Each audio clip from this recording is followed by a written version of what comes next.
Hello! Happy New Year! Welcome back to Pyanodons. I hope everyone who chose to celebrate enjoyed themselves yesterday and or today. So we are... Where are we? What are we doing? What are we working on?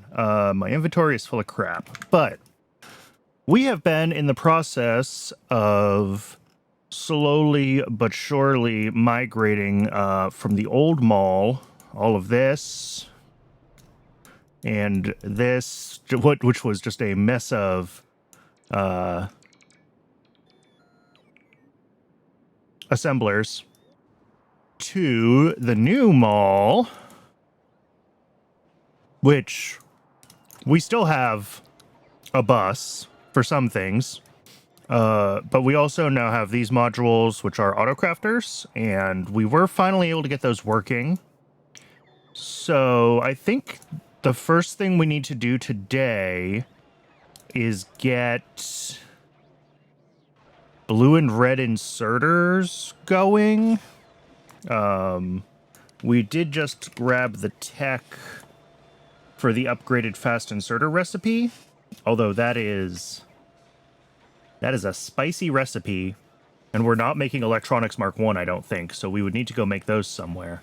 But it makes a lot of inserters, so I think this one is worthwhile. And then same with the long-handed inserters.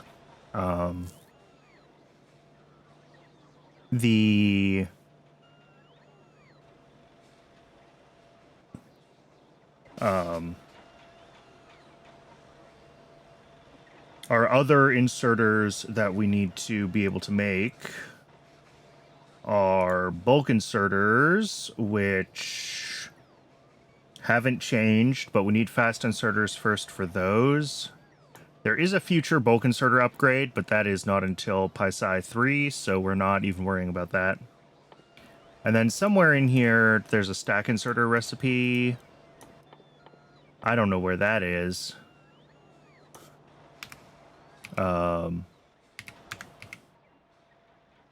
But that also hasn't changed, and also depends on fast inserters. So we got to get the fast inserters going first. And if we want to use the new recipe for that, then we're going to need to hook up a few more things to the new mall. Gearboxes, control panels, and then also I don't know if we're bringing in iron niobium alloy yet. That's going to be one that we're going to need. Stainless is still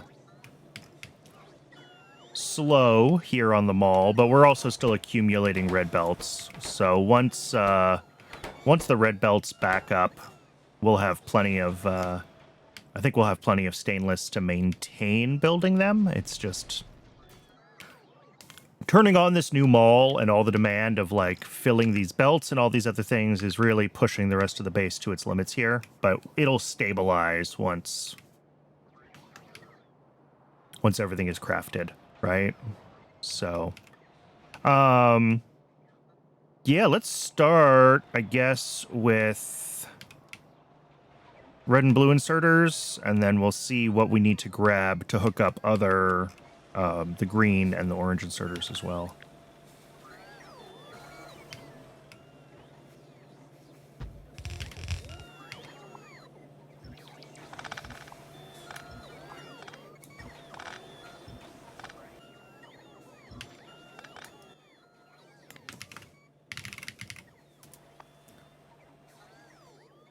So these fast inserters...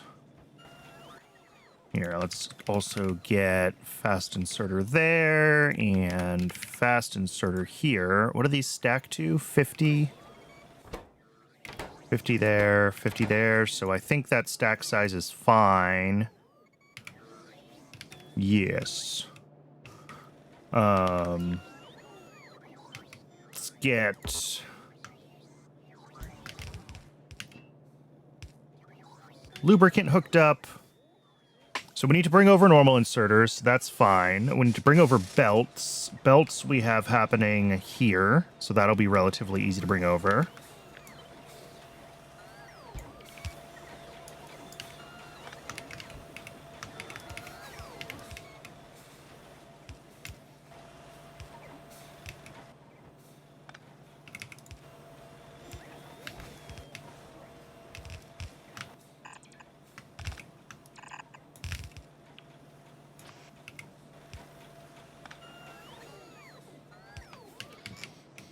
And then yellow inserters are way down at this end of the world.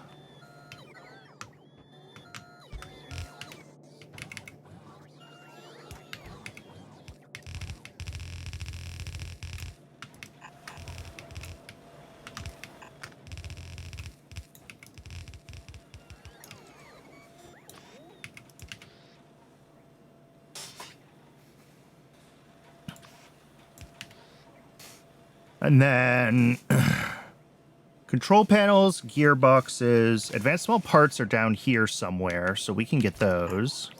Let's get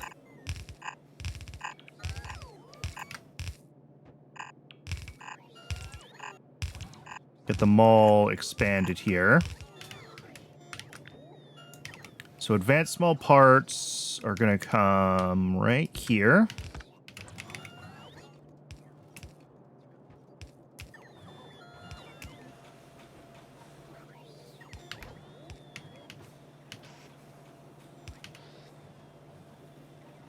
And we actually need more of those than everything else, so we'll put that inserter in. Not that it matters, actually, looking at these speeds. And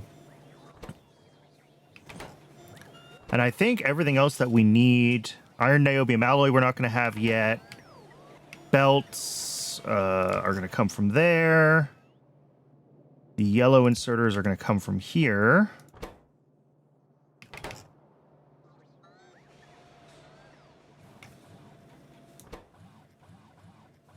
So yeah, control panels, gearboxes, and electronics. Do I really want to run belts for those, is the question.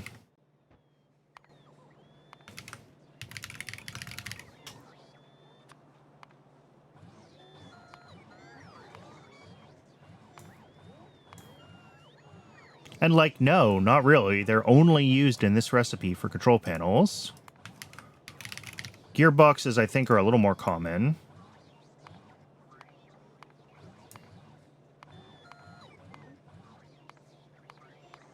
But not common to things that I'm going to put on the belts. I'm going to assume Electronics Mark 1 is similar. Yeah. So, I think we do that with a requester chest. Like, I don't think there's any reason to try to do anything else. I think that's fine. I think we request Electronics Mark 1, keep a stack of that. We request gearboxes, keep a stack of that. And that just leaves... Oh, and control panels, sorry. I knew there was one more. Stack of that. And then that leaves just the iron niobium alloy that we have to bring in. That is used in... Oh, it's already here. Cool. I'm way ahead of myself. That's this belt.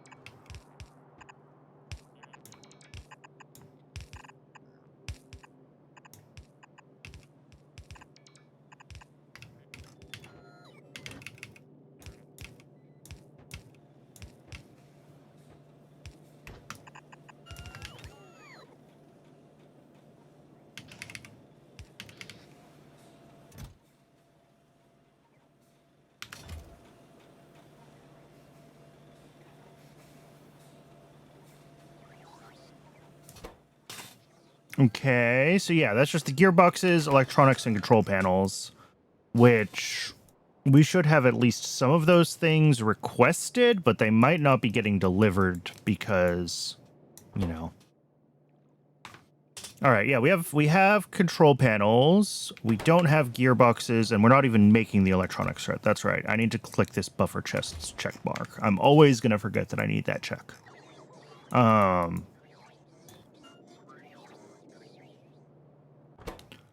So yeah, gearboxes will get brought here once we make enough gearboxes, and I should probably figure out what's going on with gearboxes. What's going on with gearboxes is shafts, and what's going on with shafts is, that's right, we looked at this. Antimony.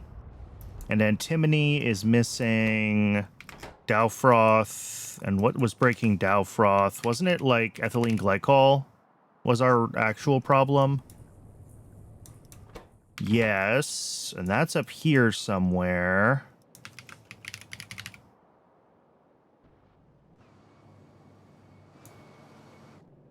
Silver. Of course it's silver. Okay.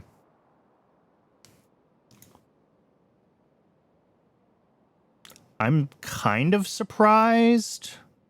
Maybe I shouldn't be.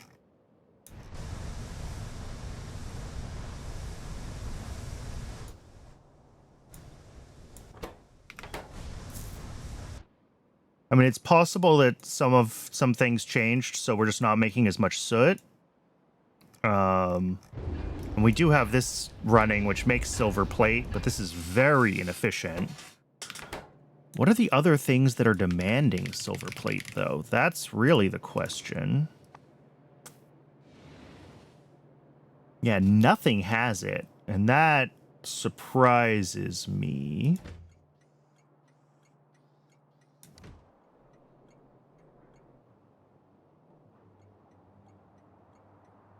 Whoa, what pulls that much fetal serum?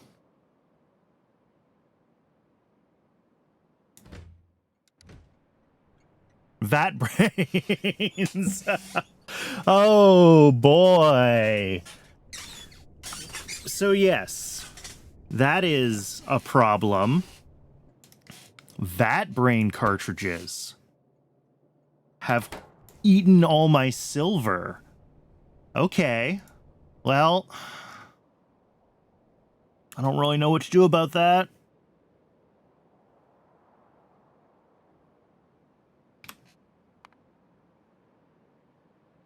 I mean, we could definitely change our research priorities. Lead processing stage 3 is only a couple of techs away, and that gives us silver stage 2. These are the things that we need. We need these 3 techs. Is that more important than silicon? Maybe. Definitely. It's breaking the whole base. Silicon is a smaller problem. Is it more important than tin? Not sure. All right. That's the new research queue.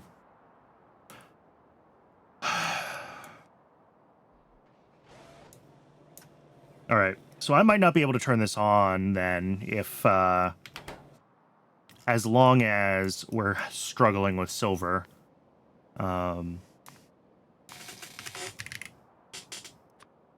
What can I do to generate more soot? That's a question.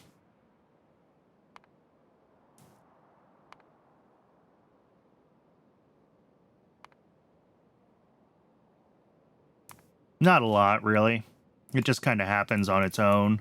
Everything that I could do to generate more soot, I think, would cause more problems with additional byproducts that I don't have the consumption demand for.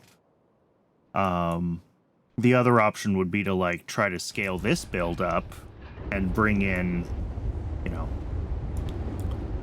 have this be able to run like a second belt of ore through itself, which I really don't want to do until I get the better tech. Do I turn off vat brains? Is that what I need to do?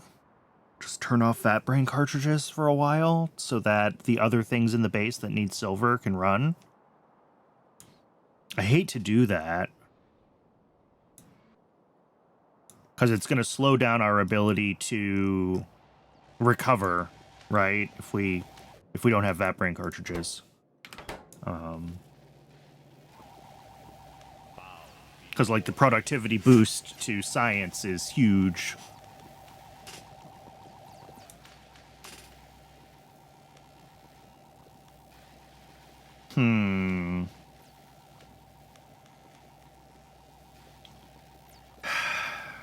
I guess we'll just let it run, and we'll let CyberSyn's sort of natural round-robining do what it needs to do.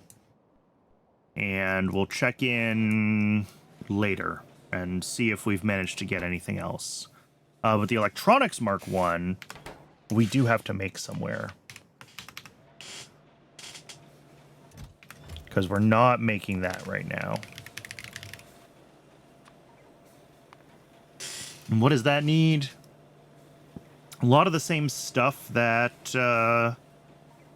green chips need. All right. Maybe we should set that up down. Do I have space down here to kind of do that? Sort of near where we're doing other things? Yeah, we got space for stations here and through here. We can make that happen. Let's get that into YAFC real quick, just so I know what buildings I need. And I'm actually going to go to... I'm going to do it in here, even though the do I want to do it in here? Electronics Mark 1 aren't really part of Parts Mark 1. They're just kind of their own weird side thing. Maybe I make them their own thing.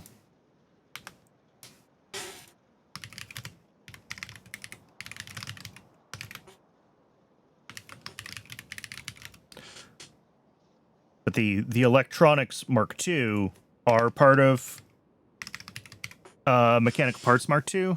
So it's going to be a little weird that the Mark I is not in with its mech parts, but the other one is. But that's literally the way the game is. So we're gonna deal. Electronics Factory Mark I. 0.1 a second. Well, no, because I'm going to prod it. So that's going to be, what? 0.75 times 1.1. 0.825 should be the number. There we go. Yep.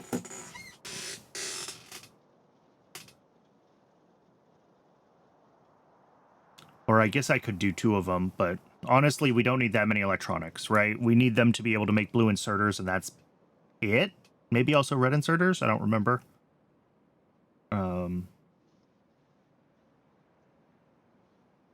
8 input items. Okay, yeah, this is easy. So we literally just need one electronics factory, or 2 if I make it double.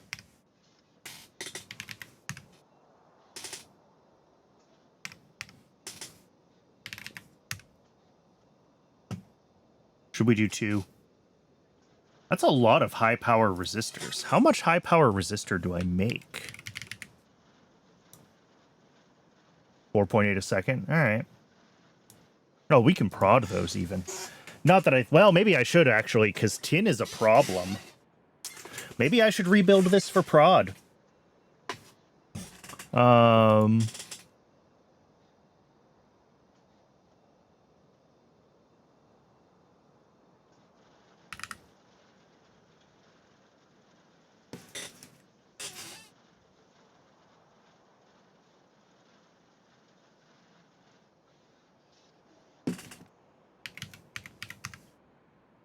So yeah, that's what 8 machines, and if we do like 50% more of that, maybe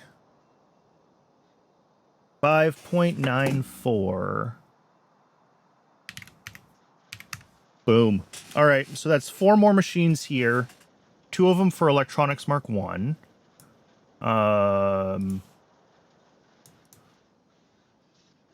Do vacuum tubes use tin? I don't remember which things need tin and which things don't. These don't. I'm not so worried about vacuum tubes. Well, other than the fact that this will consume like twice as many as we're... No, 0.86, 0.75 here. Yeah. I mean, I guess it doesn't hurt, right, to do the same thing. 0.86 and 0.75, 1.1. Sorry, I'm using a real calculator. I know you can't actually see this. But I think 0.946 should be 4 assemblers worth. Very close.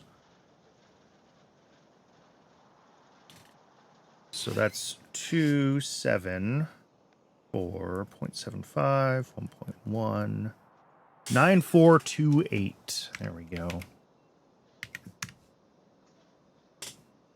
Yeah, 4 machines there. So we need 1, plus 4 is 5, plus 2 is 6. And we also need to check ceramic capacitors and printed circuit substrate. I think ceramic capacitors do use tin. They do. We definitely want to get these up to...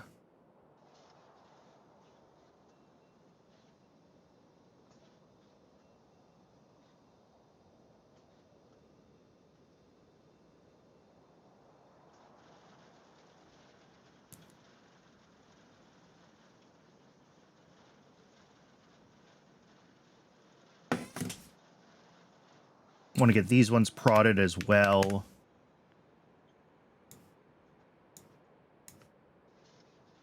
So that's another 4 machines.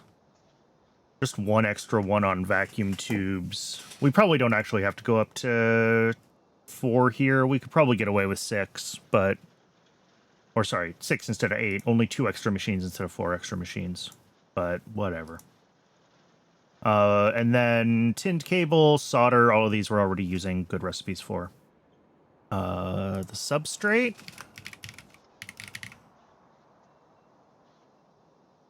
Can we prod that? We can prod that, but I don't know if I care, really.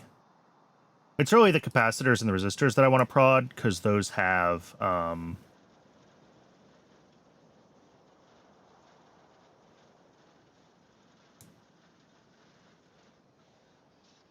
tin plates. So that's 8 there. 1 extra one there is 9, plus 2 here. That gets us up to, we need 11 electronics factories. Okay. I'm just going to request those myself.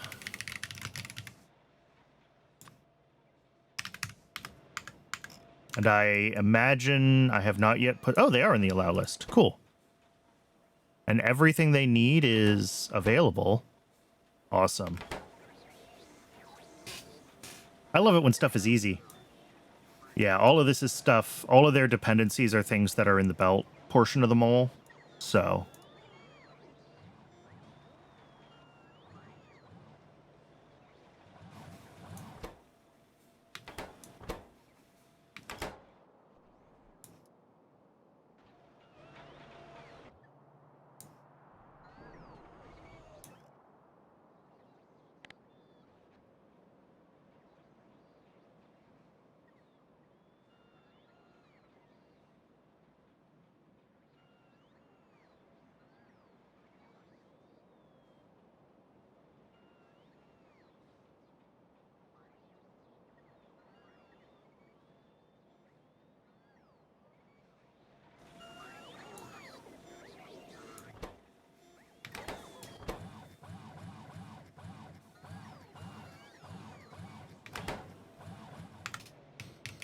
While we're waiting for that, I guess I can set up... We got one more of these to do, right? So...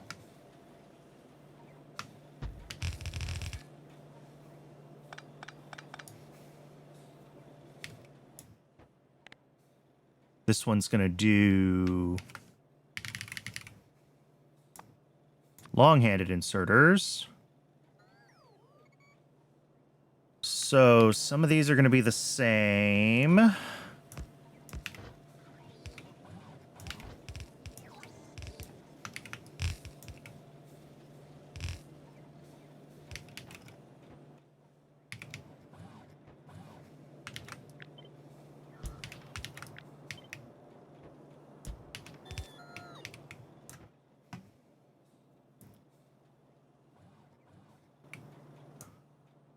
And then we're going to need to bring in simple circuit boards, iron next-lead antimony, and nichrome. Don't know if any of that is on... What is this ingredient? Is this chromium? Yeah, that's just chromium, not nichrome. Okay. So I am going to have to bring in a couple more alloys, I think, for the long-handed inserters.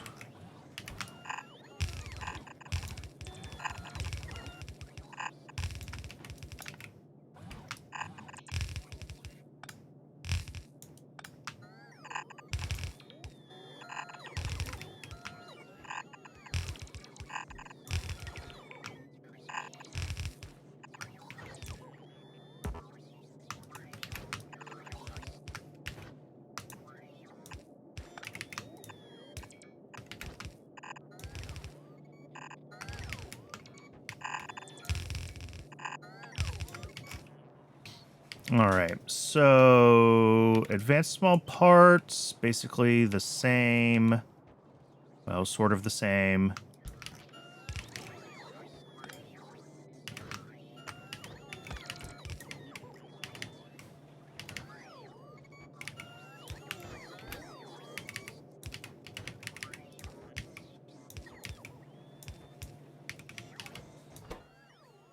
And then simple circuits is easy.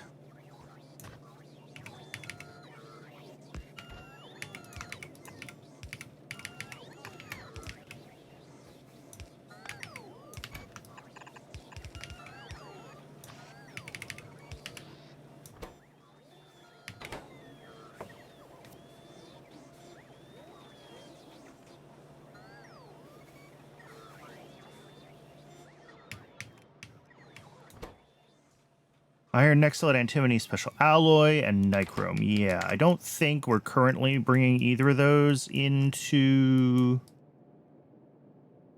where they would end up on either a belt or just in the storage network. Iron next-lead antimony special alloy used for long-handed inserters. Long-handed inserters. Yeah, it's not used for a lot. It's not going to be used for anything else on the belt mall. Same with nichrome, I'm going to imagine. I know this is used in a lot of oil processing things, but as far as making... All right, gas processing unit, that's not going to be on belts. Long-handed inserters, yes. High-tech floating locomotive. Maybe someday we'll make those on belts, but not right now. Chemical plant Mark III, that won't be on belts. Yeah, most of these things are not going to ever be on belts. A saddle. Yeah. So I think both of those metals...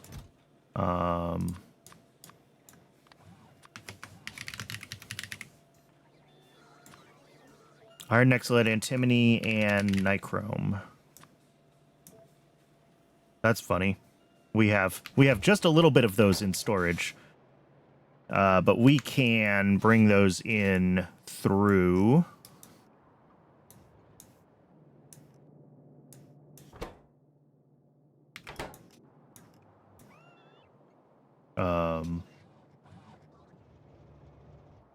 anywhere that I have a... What? One of these, right?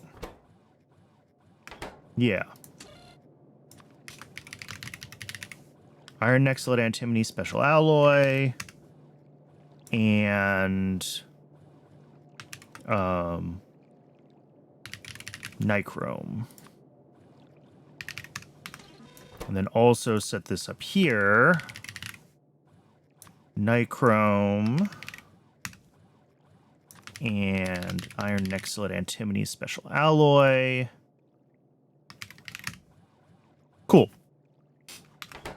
And that way, if any more of it does show up, you know, from my inventory from trash slots, the bots will correctly put it in here and it'll be stored with the rest of it, rather than stored in storage. which is what I'm trying to do whenever I can, is keep useful materials out of random storage.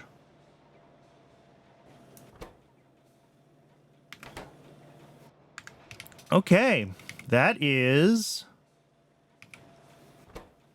I mean, no electronics, no gearboxes. I have to go make electronics. We do have our 11 electronics factories, so we can go get that set up now.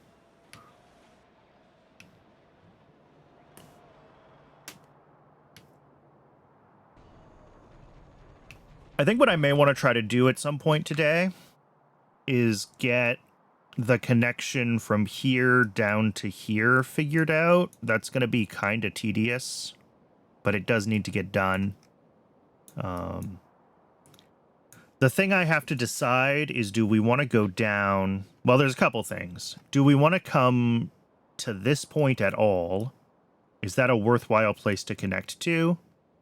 And originally I wanted to, but given what I've seen about the traffic through this area, I don't know if I want to do that anymore. I may want to just get this side of the base connected down here somewhere, so that we can bypass some of this central mess, right? Like this kind of square is the worst part of the base as far as traffic goes. And then up here is like the second worst.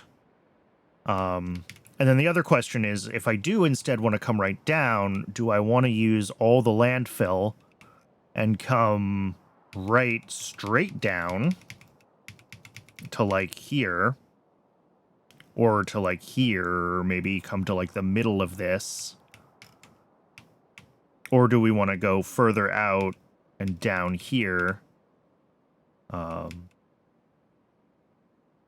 Because, like, my worry is that if I go further out and down and back around, the trains aren't going to decide to take this path because it'll be too far out of the way, and it won't help with any of the congestion here. I'm worried I really do need to come, like, right down and connect in for it to work correctly as, like, an alternate path. So that is the thought process right now. I think I do want to bring this down with, I mean, even though it's going to take thousands and thousands of landfill, we come right down here and over, and then maybe right down to here as well. So we'll kind of wrap up this square, and then we can bring this over and down and connect it in, and then we'll have space kind of right in here that's between a couple of different paths, and we can get a little more stuff built in that area.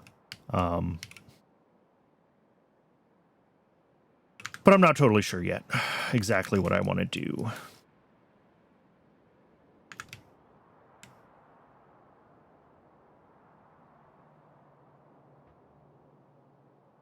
But no matter what I do, it's going to be thousands and thousands of, well, definitely thousands and thousands of asphalt. Maybe not thousands and thousands of landfill.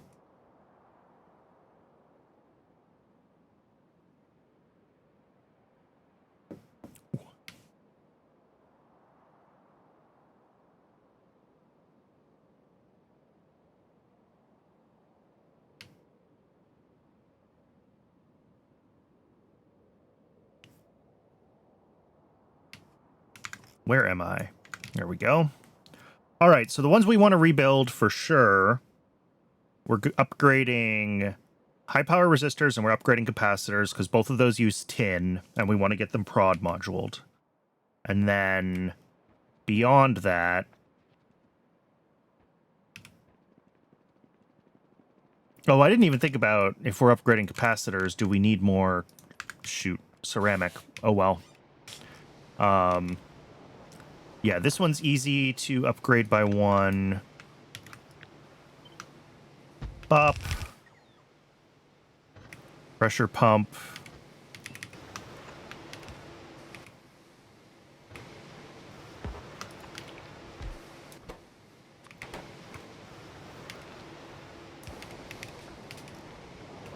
And then these guys all get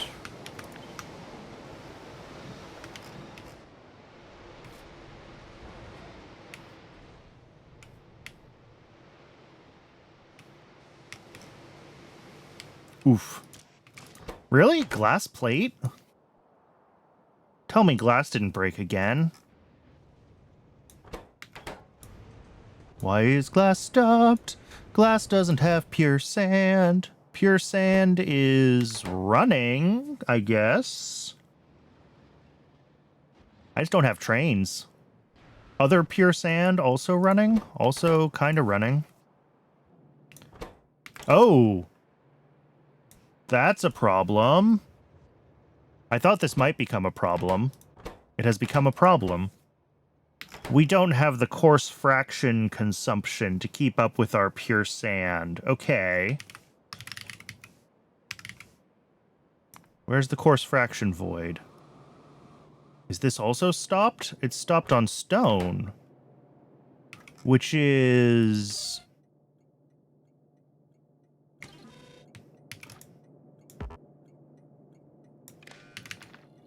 Oh, look.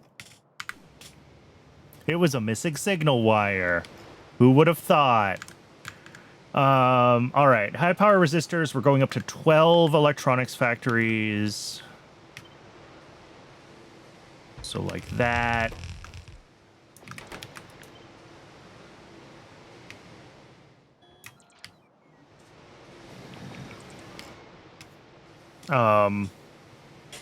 And those are prodded. I mean, we're still not going to make as many as we would like because we're still running out of tin, but that's a different problem. We need how many more for capacitors? I said 4 more, going up to 8, but honestly, I don't think we need that many. I think we just need like 2 more.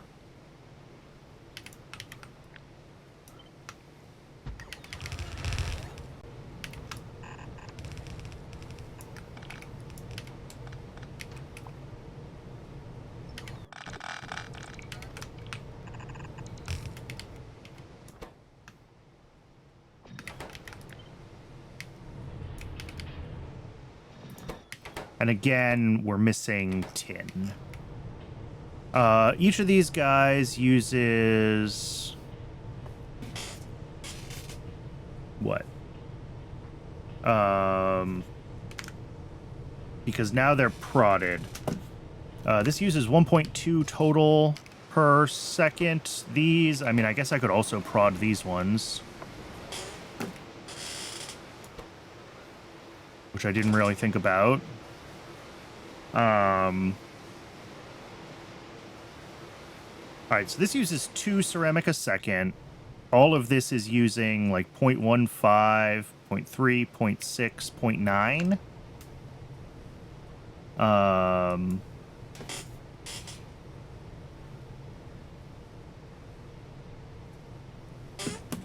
Let me... yeah, 0.9. Which means 2.9, and this is making 3, so we actually do, we just barely fit. Okay, I don't need to increase ceramic with just 6 of these. If I went to 8 of them, I would have to change ceramic. So we're sitting on 6 of them for now.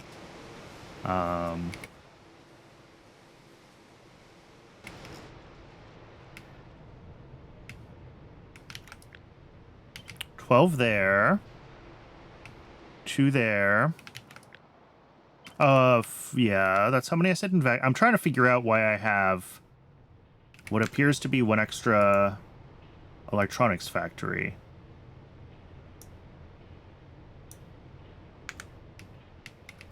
Because we put down 4 here. 5, 6. 7.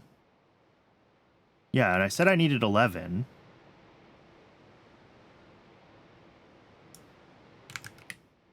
Oh, because I'm using 2. I'm using 2 for the actual electronics, not just 1. I was thinking I was only doing 1.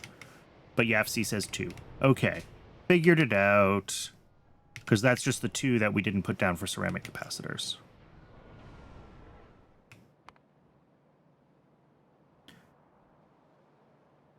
Thanks, Jay Thanks, Jay Drifter. Happy New Year's to you as well. It's been, I mean, you know, it's only been the new year for like 14 hours, but it's been decent so far.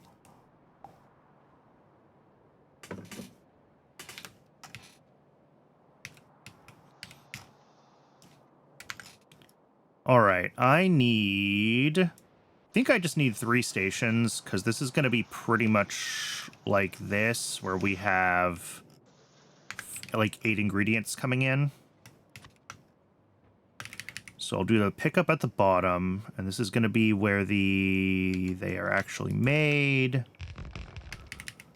And then drop off. This is going to be snug, but we'll make it work.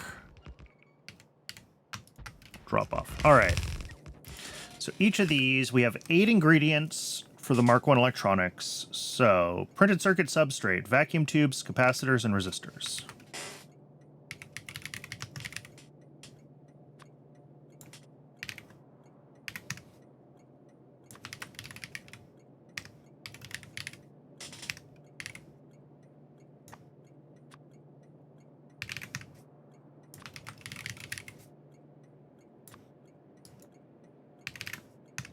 And vacuum tubes.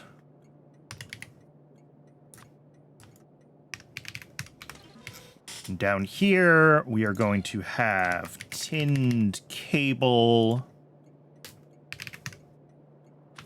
solder. Not that solder.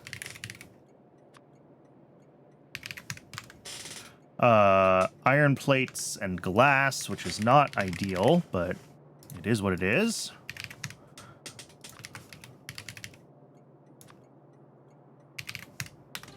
Cool. And all of those are going to feed down into... We're going to have just 2 of these factories.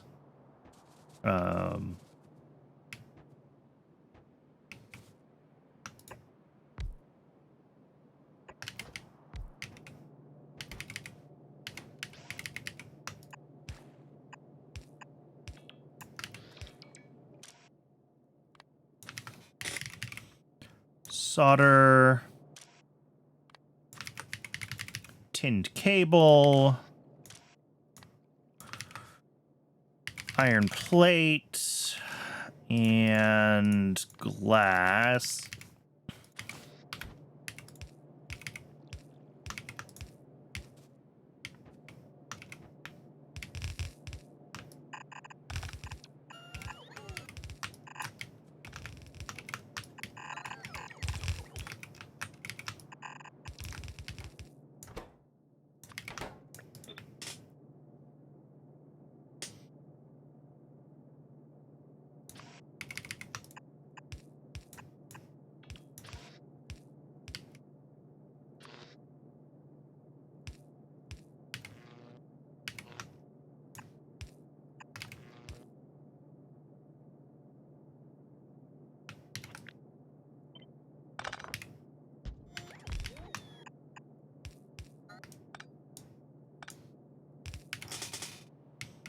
And then up here is going to be kind of the same shape, just with all the other inputs.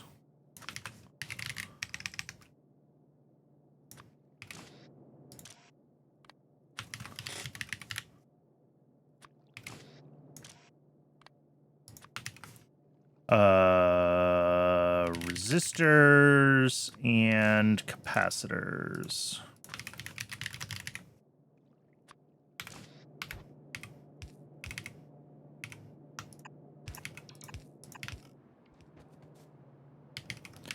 I'm going to move this whole thing over just like 3.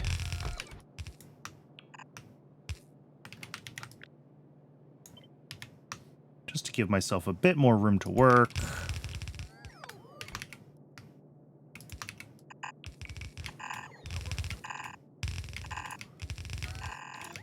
And if I need a little more inserter output throughput, like getting things from these stations onto belts, we have space. We have a whole nother side on both of these, and I can do that if I need to. I'm just doing this in sort of the bare minimum way right now to get this working. And then our output, each of these, oh, these are supposed to be prodded. Each of these outputs like 0.085, so that can be Yellow inserter underneath.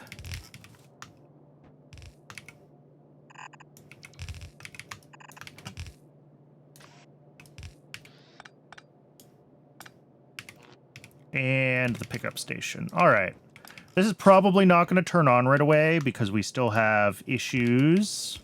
Obviously, the tin shortage is affecting, like, capacitors here. And we have some. Resistors, not so much. Printed circuit substrate, we have plenty of. Vacuum tubes, doing fine. So yeah, it's gonna take a little while for some of this stuff to appear. And also, like, glass is probably problematic.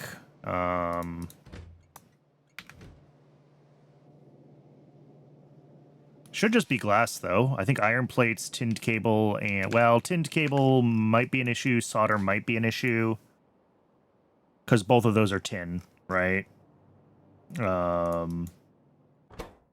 We do have a bunch of solder. But we're not currently making it because we are without molten tin. And tinned cable is over here somewhere. Isn't it? Is it not? There it is. Yeah, tinned cable is a problem. So.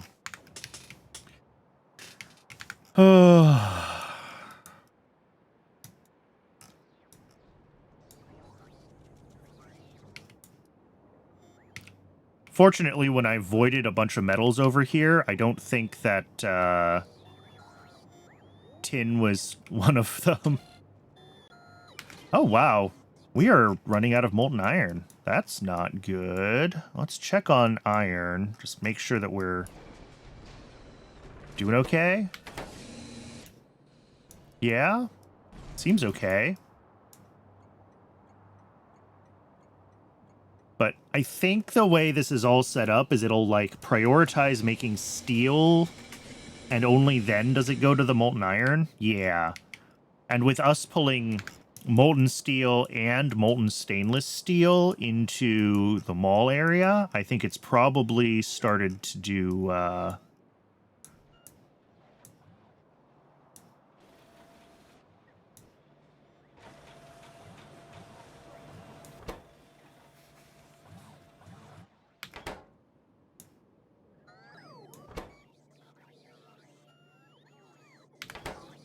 Oh!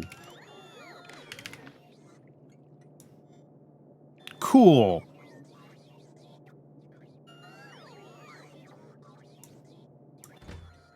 Yep, and we got 2 more trains. Awesome! We just brought so much stuff, and it's all sitting in logistics storage now! Yay! Another missing wire.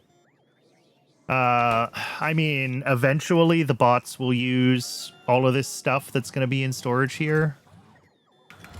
All this nichrome, and we're going to have... We're not going to have to worry about making long-handed inserters. That's the real situation, is we will have plenty of blue inserters. But yeah, down here for electronics, we're still waiting on, yeah, glass and tinned cable before we get this. And gearboxes are ultimately blocked on silver right now, which I do have. I've got the tech for tin queued up. I've got the techs for silver queued up.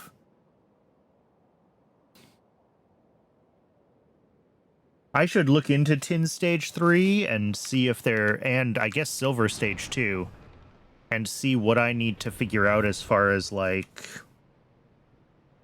our improved processing lines for all that. And maybe start making the machines for it all.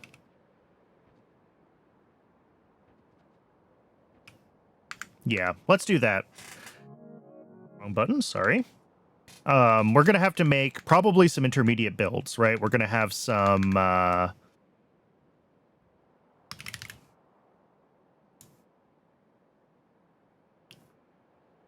we're going to have some things that we're not... what am I trying to say?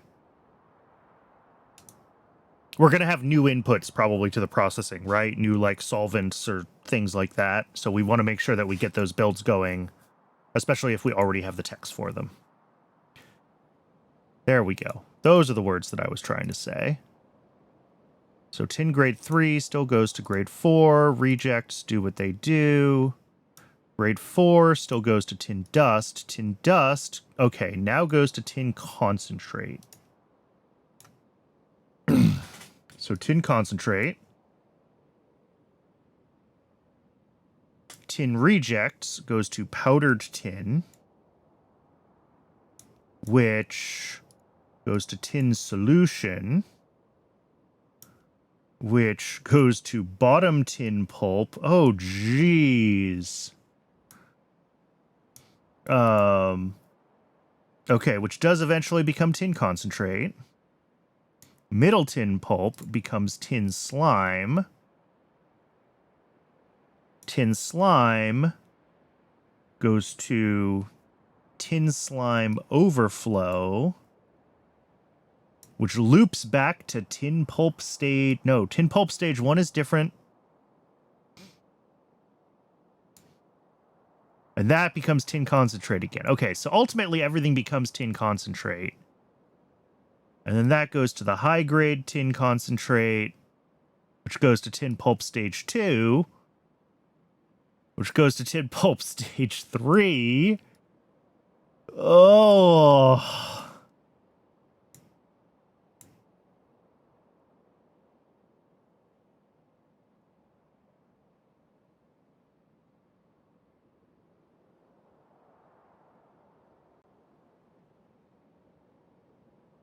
Well, that's a lot.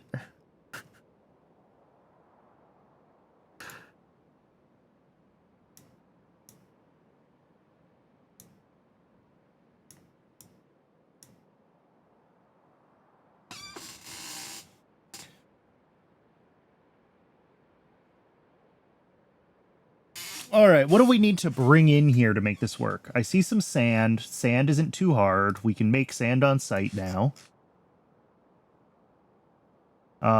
This iron ore dust. We actually need a little bit of that for yellow cake, and we're providing it from our iron. So I think if I make this a high priority exporter, does our yellow cake pull enough? Or am I going to have to, like, ship that iron ore dust somewhere? 0.32 a second? 0.42 a second. Okay, so we're going to have to find a use for that iron ore dust that's coming out of this now. As far as our new inputs go, we have the soda ash regeneration solution, which doesn't look too terrible.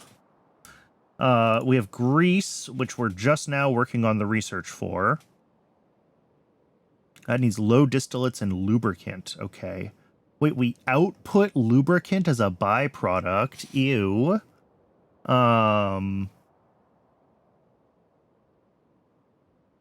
Oleochemicals, kerosene, which we're not making anywhere on purpose right now, I don't think. Yeah, this is gonna suck. Is this worth it compared to just, like, doubling tin with the existing build?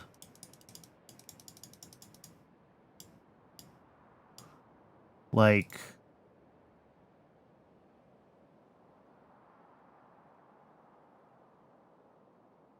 I mean, yeah, okay, we go from 7 plates a second to like 50 plates a second with the new processing chain.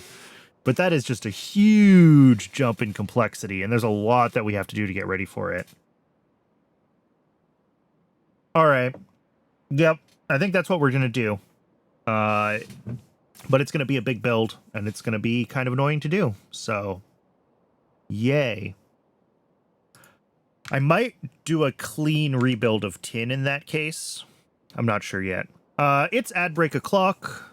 It has been an hour. I run just the one ad break an hour, just long enough to keep pre-rolls turned off, because pre-roll ads are terrible. And I will see everybody in just a few minutes when we're back from that. Get some water, stretch your legs, and we'll figure out what we're doing with Tin when we return.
Welcome back, everybody. Thanks for hanging out through the break. So, I'm looking at... I started looking at this, and I don't like that. We're not going to do that. How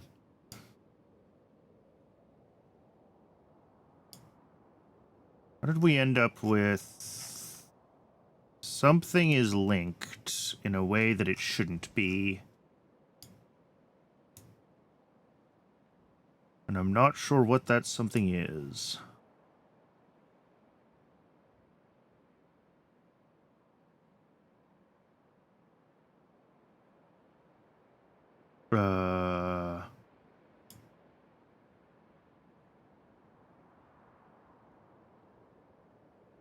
Yeah, you're not showing me where the conflict actually is, though. Is it sand? It was sand. Okay. So So yeah, sand. We need to make sand. And I think... I know this is what I did for the Nexilate processing, was I made the iron sticks on site.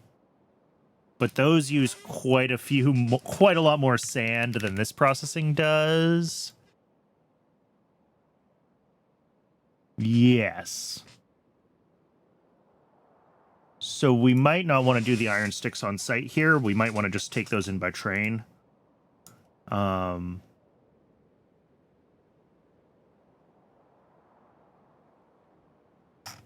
yeah, we'll bring in iron sticks.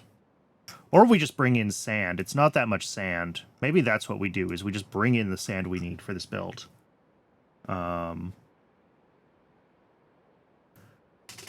And then what are our other inputs? MIBC, I think we already have somewhere, but I don't know if we're making enough of it.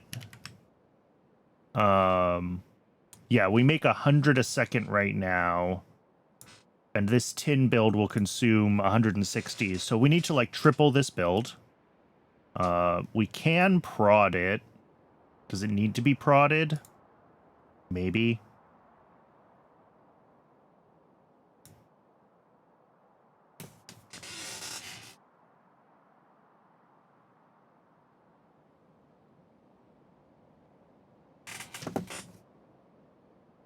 So let's just say we want to get like 300 out. Well, no.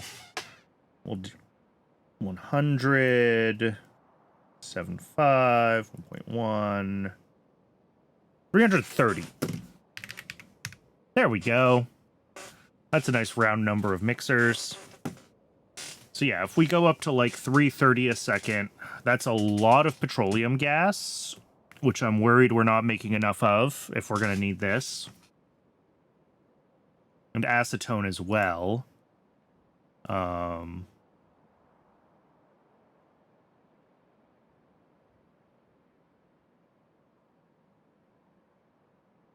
We probably want to switch over to, like, cumene distillation at some point. I don't know if I took light oil processing yet in chem science.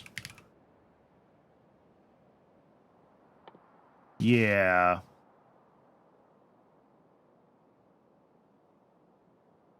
So, like, benzene and propene into cumene, and then cumene into phenol and acetone. Is that worth it? I mean, certainly I have benzene all over the place, but I don't remember how I'm making propene. It's just syngas. Okay, that's not that bad, actually. So yeah, maybe this route to more acetone is worth it compared to however else we're currently making acetone.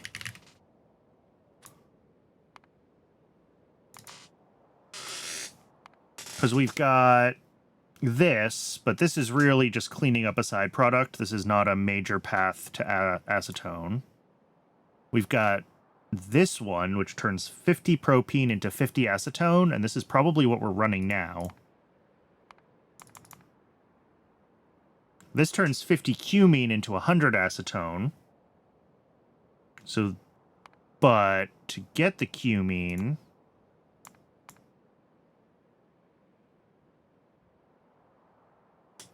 Alright, so that's the same propene if we use this cumene recipe, but there's also this cumene recipe, which, stripped distillates and titanium tetrachloride. And stripped distillates are a just general oil processing byproduct. Am I even making those? Yes, this makes stripped distillates. Okay, and right now I'm just turning stripped distillates into gasoline, apparently. Which is fine. Like, we always need gasoline. But, like,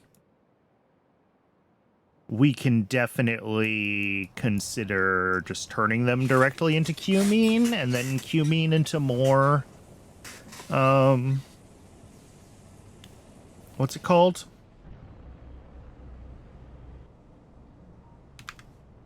All right.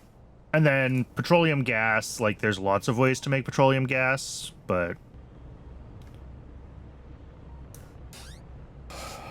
I really, and I've said this many times over the past several months of streaming Pi, I have not ever looked at my petroleum processing holistically, and I worry that that is becoming a problem. You know, we have a certain amount of light oil processing and a certain amount of, or not light oil, but like crude oil processing, right? We have a certain amount of, I mean, we've got this, but this just makes bitumen using other things, but like that's part of the, maybe not. Maybe this is just, yeah, because this pulls in naphtha. So this is really part of our overall. And then we also have bitumen processing. Right. And then we also have natural gas, which also spits out naphtha and BTX and tailings and all of this. And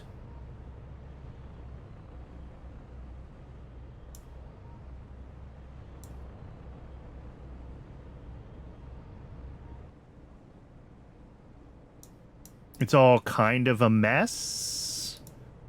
I mean, if we were to do something silly, we say like unified petroleum, we make a new page, and we can start by saying, you know, we want so much.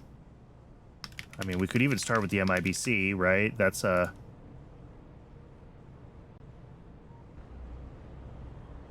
petroleum product, and, you know, we need 300 of that a second.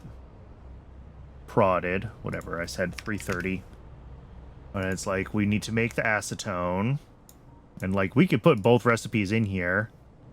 Yeah, and it's going to decide that cumene distillation is the better one, which is kind of what I figured. And then it's like, okay, cumene from the two options. But, like, you kind of want to leave all of the options around because you don't necessarily know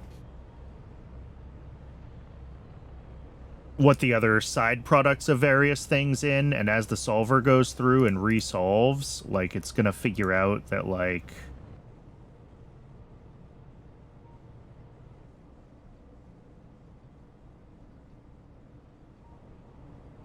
yeah, now it's like, hey, actually, benzene should come from something.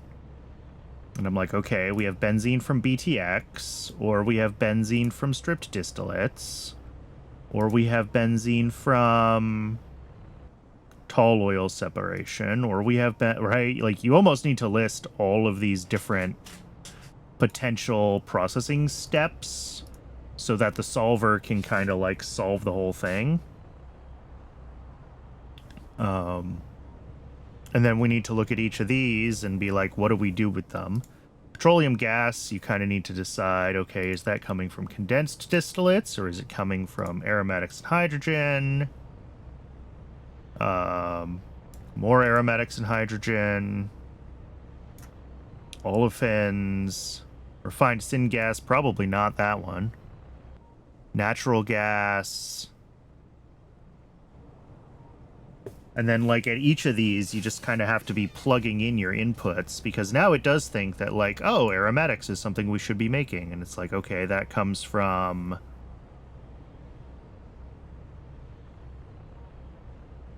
I mean, really, once you're getting into light oil now...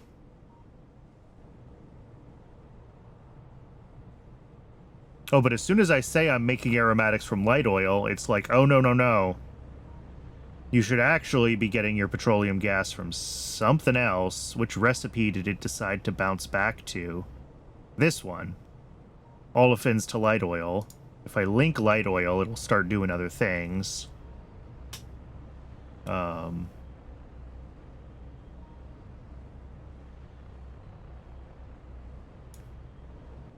Right, and, like, I can go through all of these and be like... you know, residual mixture to residual oil to Coke. And these come from, you know, what else do high distillates turn into? I guess just naphtha right now. Medium distillates can be stripped distillates or high distillates. Low distillates get to be a bunch of different things. You know, BTX or heavy oil or grease or xylitol. And then, like, this is really only solving for certain things, right? And then I need to be able to say, like, oh, we don't just want the MIBC out of this. We also need to get so much, like, ethylene, because ethylene is used for something. Yeah. We need, like, 50 ethylene. So we say, okay, ethylene is also coming out of petroleum processing at 50 a second.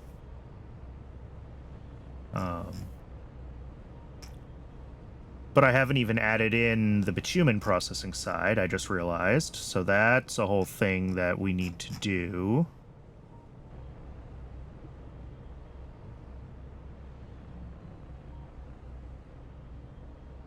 Where's naphtha? There. Oh, condensed distillates. Linked. But those could also partly become hydrogen, maybe. And then naphtha needs to be used for, yeah, making bitumen. And then bitumen does its, yeah, this one. Yeah, now it thinks that pulling in a certain amount of bitumen helps balance the whole thing better. But it also wants olefins, which I need to plug in however we think we're making those. And, like, if I say we're making that from stripped distillates, all right, it's not unhappy with that. And there's a bunch of these paths that YAFC isn't choosing, obviously, and it's saying, you know, don't bother with this part of what you could do here. But the problem is when we look at sort of all of these things, obviously we have stuff that's being output that we're not necessarily using right now. Like, which stage is outputting gasoline? This one. Condensed distillates to gasoline and petroleum gas. Oh, and light oil to aromatics, yeah. So, like, we could do this, but ultimately, is this useful? Is it useful to try to do petroleum processing this way? Because my worry is that this is not stable, right? As soon as I tell YAFC, oh, actually, we need something, you know, we actually need a certain amount of propene. Yeah. Just like we actually needed ethylene, we actually need propene. We need 30 propene a second.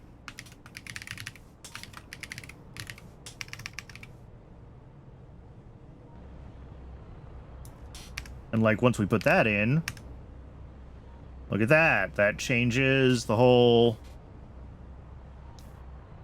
thing. Never mind that we apparently just have a syngas. But here it's just like, oh, you should just make the propene you need. Okay.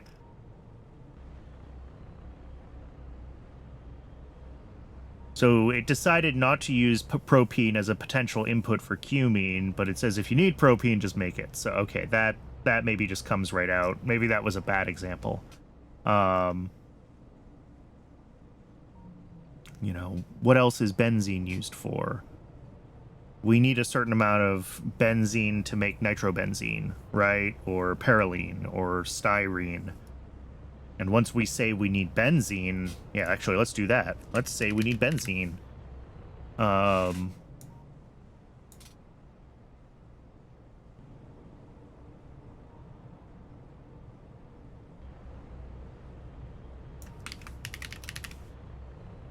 much benzene? Let's say we want 100 benzene. Sure.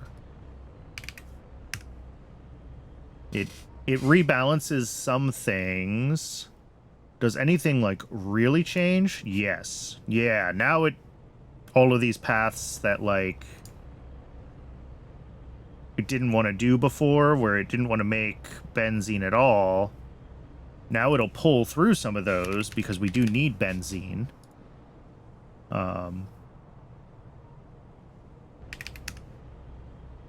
And as it solves the whole rebalance of the system, that changes the ratios of everything else and which recipes are worth running. And that's my concern with trying to do it this way. So I feel like ultimately this doesn't work. I almost need, like, every possible path with overflow and or top-up valves or something across all of them. And that stinks to do.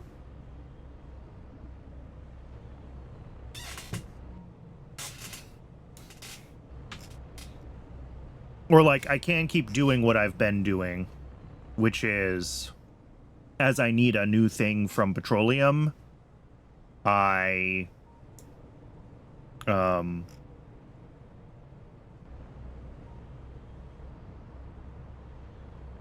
just pull it, you know, figure out where I need to make it, change our processing. Because a lot of what we're doing is we're pulling one or two things out of the petroleum processing, and then everything else we're kind of trying to process down into common things that can be used throughout the base, right? Because it's hard mode, we don't have voids.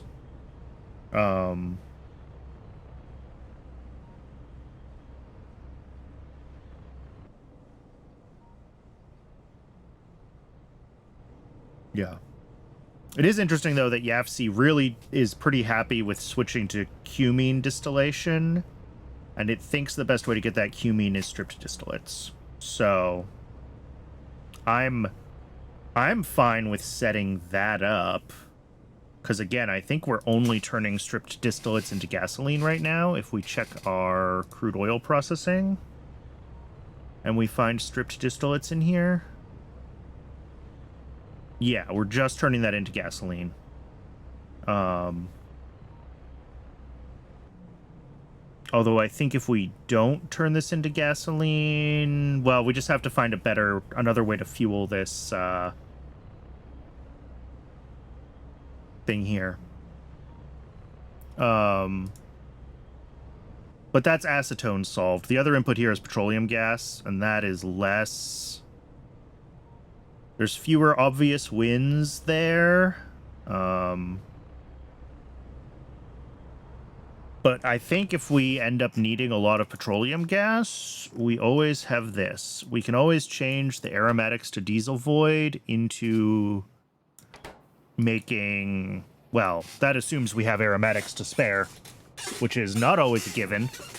But we could potentially convert this to make petroleum gas instead of diesel. That is an option.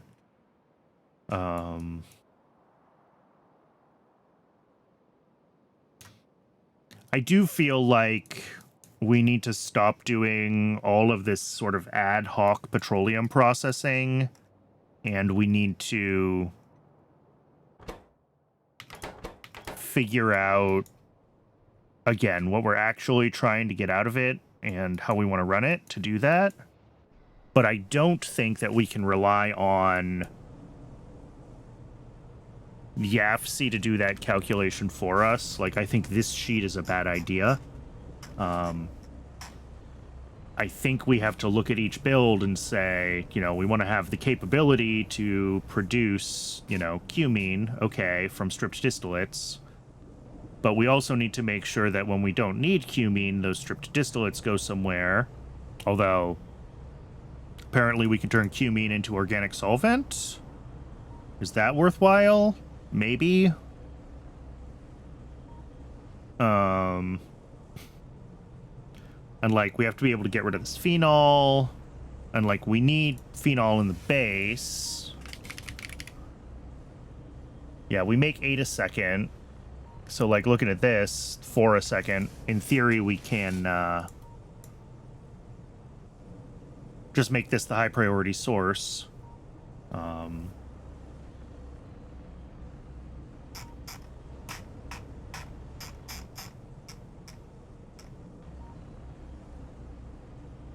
If we, here, let's close some of these pages. Let's get back to...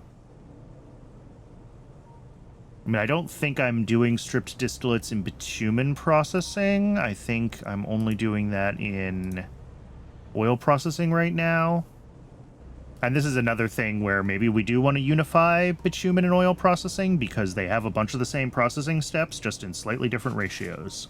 And we could definitely bring those together. And also bring this in if we wanted to.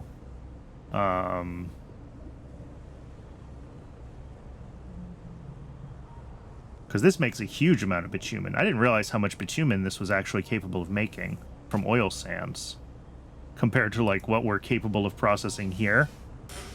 I think a lot of that bitumen is intended to come here, right? And just make all the sulfur for us.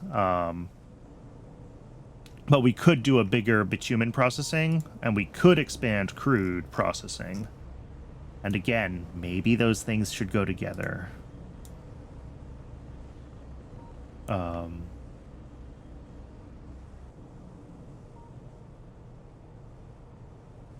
The other thing that we could do is not have these things be as tightly coupled. So, like, rather than these builds that attempt to do overflows and top-offs and all these secondary processing paths to, like, do all of the oil processing in one place, we could just have medium distillates to stripped distillates as a build and let Cybersyn and let our rail priorities figure out what needs to go where. And then especially when we are just getting rid of something, you know, we can appropriately set low priority inputs, etc., etc., etc. But that's a lot more rail traffic, and I think if I was gonna do that, what I would want to do is we would build, like, a petroleum handling block, and we would put a depot in that block, and that way a lot of that train traffic remains local, and it's only the products that actually have to go out to the rest of the base that would end up sort of traversing the whole rail system. And then we would want to pull out, you know, all of this crude oil, bitumen from oil sands. We would want to pull out wherever our bitumen build is over here. You know, we have a little bit of bitumen that comes from bees right now. That's whatever. But that would be one way to do it. Is just let Cybersyn do it, and then just make sure that, like, not necessarily make it a separate Cybersyn network, but make it sort of a district so that train trips are short, etc.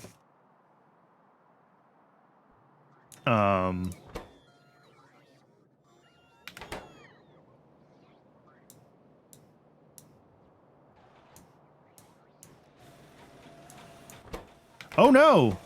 I didn't set this filter correctly. Well, we have plenty of long-handed inserters. Oh, we're not going to run out of those for a while. Blue inserters are still waiting on, while I'm looking at stuff, electronics and gearboxes. Electronics are still waiting on high-power resistors, and that is almost certainly just tin. High power resistors are... Oh, they're actually running right now. Cool. But yeah, glass and tin are still bottlenecks for us, so... Alright, well, so here's the question. Really the question for myself, and mostly myself. But, like, when I look at this bigger tin processing that we have to do, and knowing also that I've got new lead processing, new silver processing, and those are almost certainly also going to have other weird petroleum products, it's really, really tempting to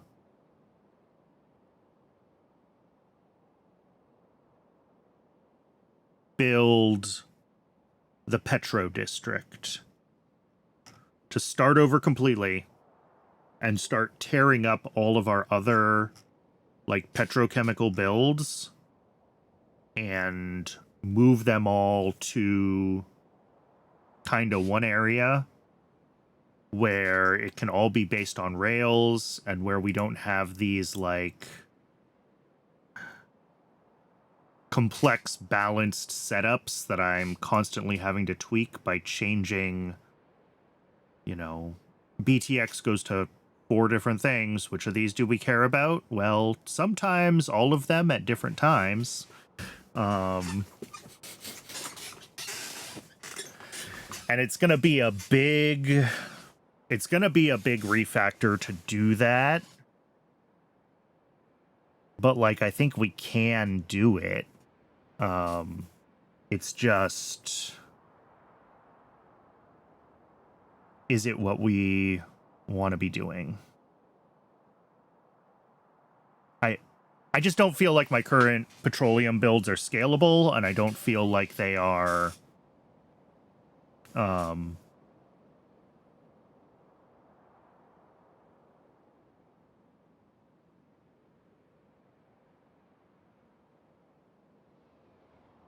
don't feel like they're scalable or extensible. And as we start to need more petroleum products around the base, I'm feeling like we need more capability. And also it's an opportunity to see, like, which of these recipes can be prodded, because apparently this one can be prodded. Is that important? I mean, maybe. It's a bunch more naphtha. It's a lot more naphtha. Which in this current setup turns into gasoline somehow? Oh no, it's naphtha and gasoline. Yeah. But,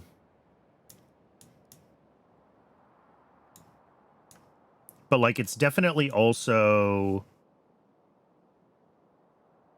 starting from scratch to some extent on crude oil, on bitumen processing, on, you know, natural gas processing, right? Bringing in the raw gas to natural gas. That one's not so bad.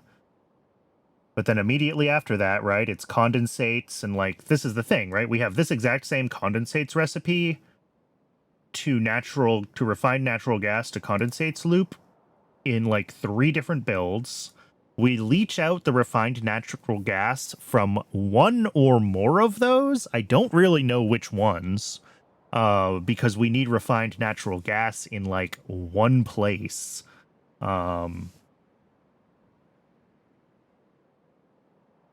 And this is what makes me feel like this all needs a refresh.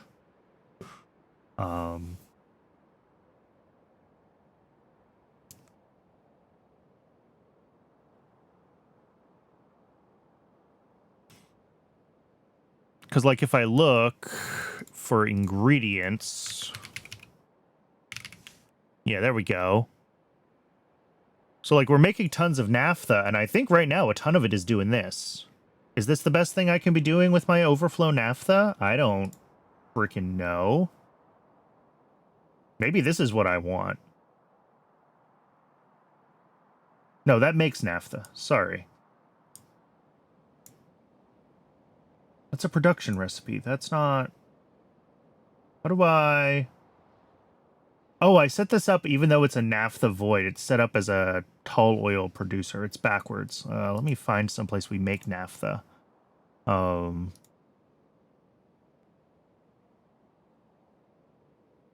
mean, instead of tall oil, okay, it can be turned into a bunch of hydrogen. We need hydrogen sometimes. I don't really know how much hydrogen we need in the base versus what we're producing.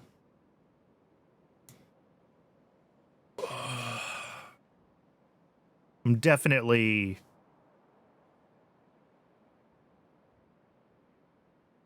I think I've already made up my mind that I'm gonna do a petroleum rebuild. I'm trying to talk myself out of it, really. But every time I'm flipping through YAFC and seeing how scattered all of this is and how repetitive and ad hoc it all is, the more I look at this and I'm doing the opposite of talking myself out of it. I'm talking myself into it.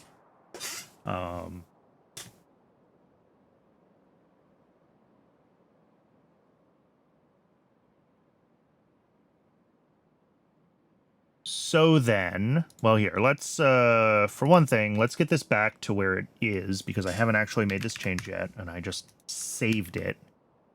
Tin is sort of our goal. Everything else we need to close for now. I need to, like, back up, reestablish what I'm actually thinking about and what we need to be doing. I don't think we even make this anymore. I think I got rid of this build, so that goes away. Yeah. And then drilling fluid 2 was on my to-do list, and we still haven't done it, so that also goes away. Okay.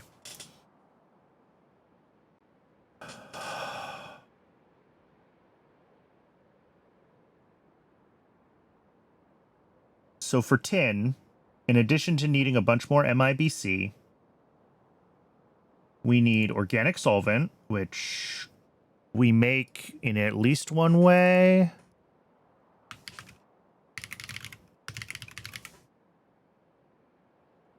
We make in one way right now. Is this really our only organic solvent build? Naphthalene and carbolic oil to a little bit of organic solvent? Okay. Worry about that later. We need... What else is coming into this? Soda ash regeneration solution. That's fine. That's not really a petroleum product. Grease. We need grease. Grease is a new build.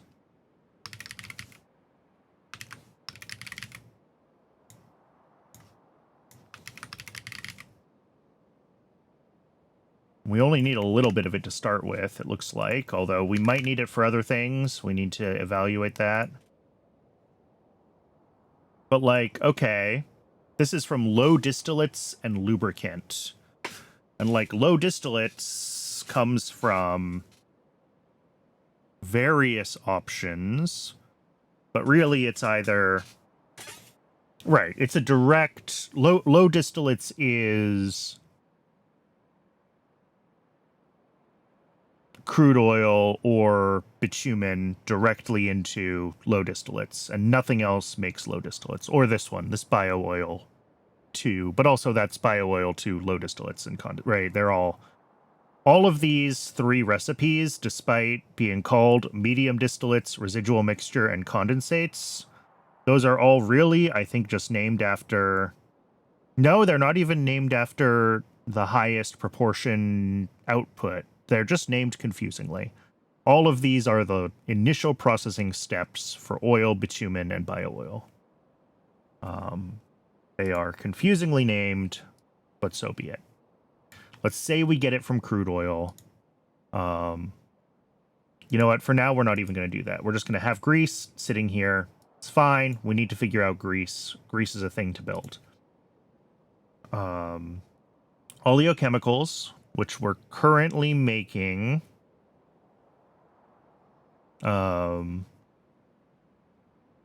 I don't think we get better recipes for these for a while, other than just... I mean, maybe at Mycology 3, making it from sporopollenin, but I am gonna bet... Well, it's only 5 sporopollenin.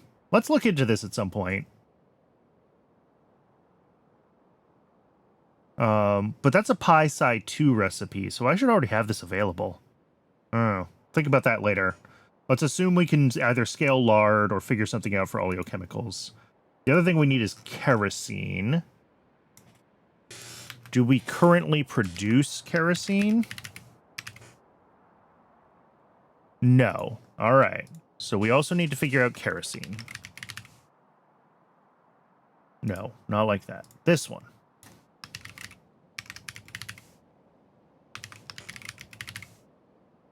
Kerosene. Create page.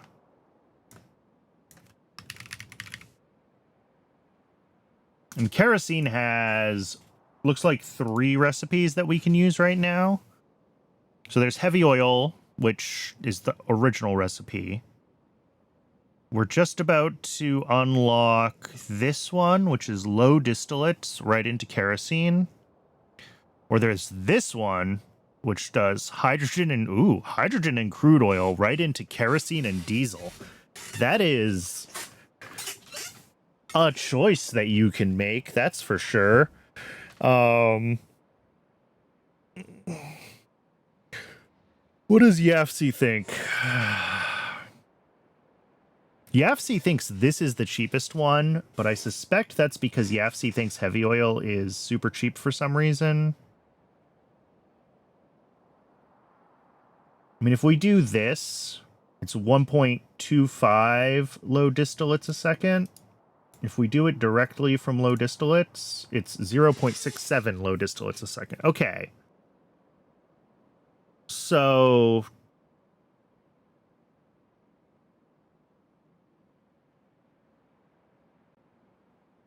I mean, even considering that this makes like 4 times as much, does Yafsi just think titanium tetrachloride is very expensive? Is that the situation here? I think it's wrong about that. Does it consider heat to be really expensive? Does one of them need heat but not the other one?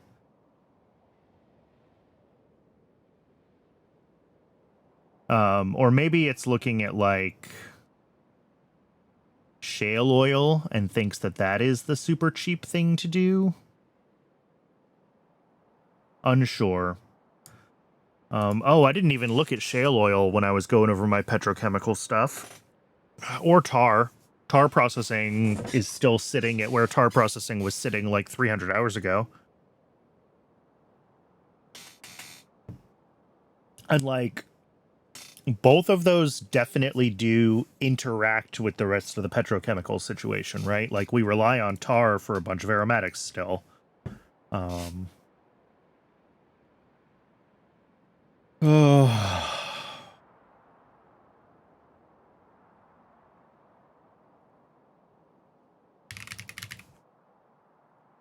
How much kerosene did I say I needed for this? Like 20, or call it 20. I mean, for now, we can say this one that uses low distillates. So, like, between the two of these, this is like 20 low distillates a second. If we look at our oil processing, how much low distillates does this run? This runs 30 low distillates a second. Okay. And right now, we're turning those low distillates into what? Potentially BTX? Or potentially heavy oil and residual oil, which is ultimately coke. I think the whole residual oil path to residual mixture, and then residual mixture, yeah, it goes to coke and gas oil, and that's coke. So that's all whatever.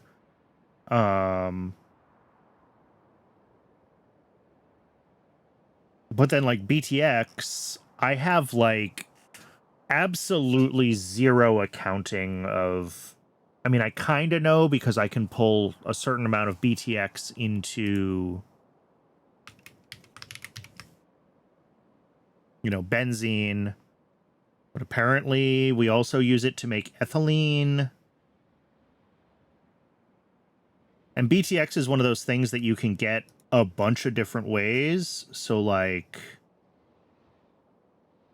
I think we like baseline always have a certain amount that we're getting from this condensates to refined natural gas loop, which again may or may not be what we should be doing. Maybe we should be making refined syngas, because we can use refined syngas for a bunch of other petroleum gas. Sorry, not petroleum gas. For a bunch of other petrochemical gases, is what I should say. Right? Like this has... I thought refined syngas had some more... Oh, maybe petroleum gas is the one I was thinking of. But no, there's also olefins. We need some if we want to use this sporopollenin-based oleochemicals, if that's worthwhile.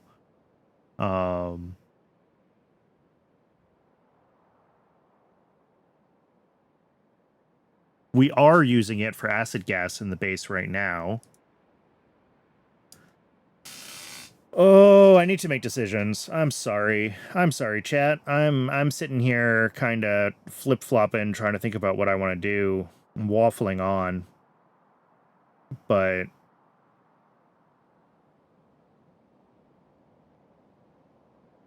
there's so many different pathways, right, in and out of each of these things.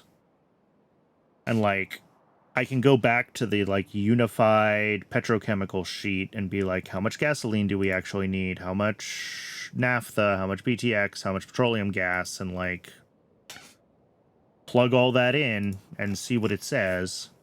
And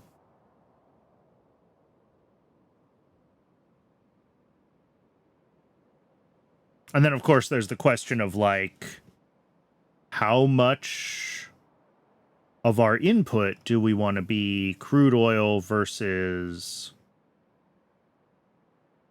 bitumen versus potentially eventually bio-oil versus tar, which doesn't feed most of this chain, but becomes adjacent to it as soon as you start getting into anything that touches light oil or aromatics, which we absolutely can like get to from here. It's not on this page, but I know I can do it. You know, probably like condensed distillates. No, stripped distillates though.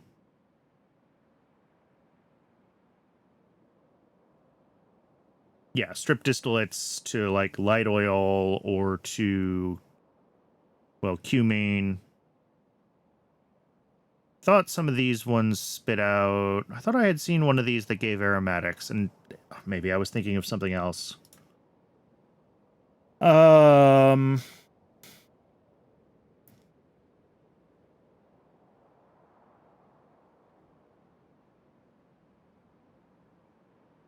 right, so what do we know? We know that for tin, we're going to need a lot more MIBC. We're going to have to do this. So let's just like start with this thought that we're going to need heaps of acetone and heaps of petroleum gas. If we look at where we're making acetone right now, all right, we're only making it as a byproduct of fiberboard, so we absolutely need more acetone. Let's start with that. Let's start with getting more acetone, because we need it. So, acetone. We're going to do this one thing at a time. We're going to try not to have to do like a start everything over. So acetone, our options are the cumene distillation or from propene, copper, and chromite sand. I feel like cumene distillation is where we want to be. And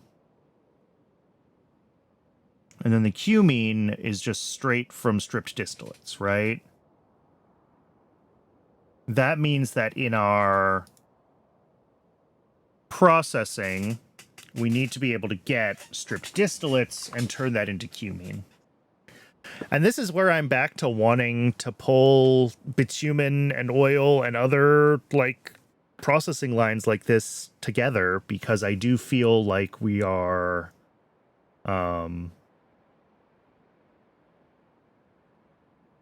Like if I open, I don't know why I closed the tab.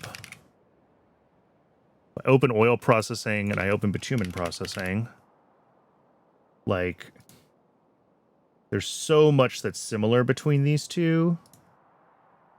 And,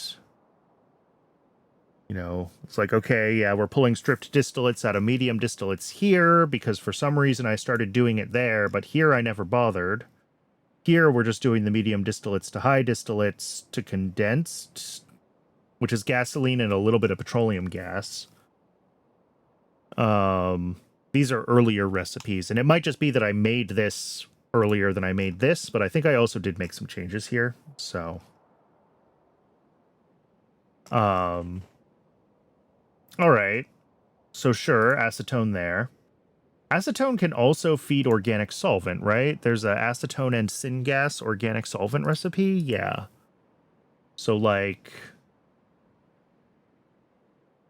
this that we're currently using naphthalene for. We want our naphthalene. I mean, naphthalene can go to aromatics or to creosote. I think aromatics is actually, ooh, that's a good catch. We're probably turning naphthalene into creosote still in our tar processing instead of directly to aromatics, and it's probably more useful to turn it directly into aromatics, but that's a different problem. But like carbolic oil is, you know, we could probably be turning carbolic oil into... I mean, maybe this is the best use of carbolic oil, is to just get rid of the carbolic oil and make organic solvent. But certainly syngas is free, and this acetone recipe, just using stripped distillates into cumene, doesn't feel terrible. So this may be, maybe not right away, but this may be what we want to be thinking about for organic solvent, like moving forward.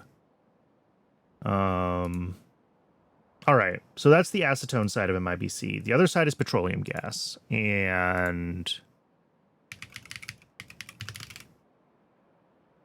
we're making currently petroleum gas, aromatics and hydrogen into petroleum gas. Okay, I have that build somewhere.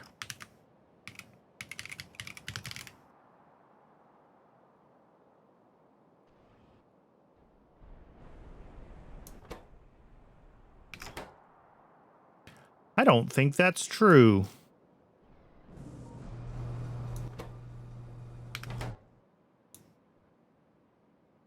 I don't think that's true. I think that... Oh, nope. Look at that. I did make that. Okay. But this isn't... Okay, so this isn't set up as, like... I was talking about changing my aromatics void, but, like, basically we already have this build going. And it does look like it's currently keeping up with demand. But again, is that going to be where we want to be for needing 200 petroleum gas a second? You know, currently making only like half a dozen. Yeah, like 6 from bitumen and crude oil. Our other options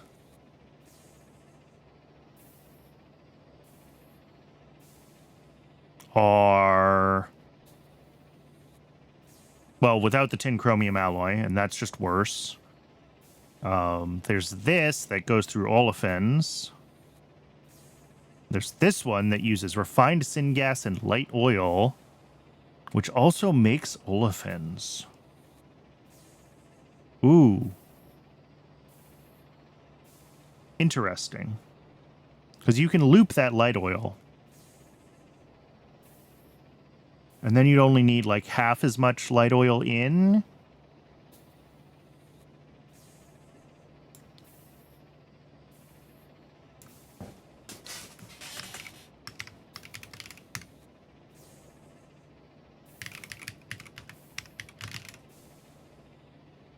All right, if we want like 250 petroleum gas a second,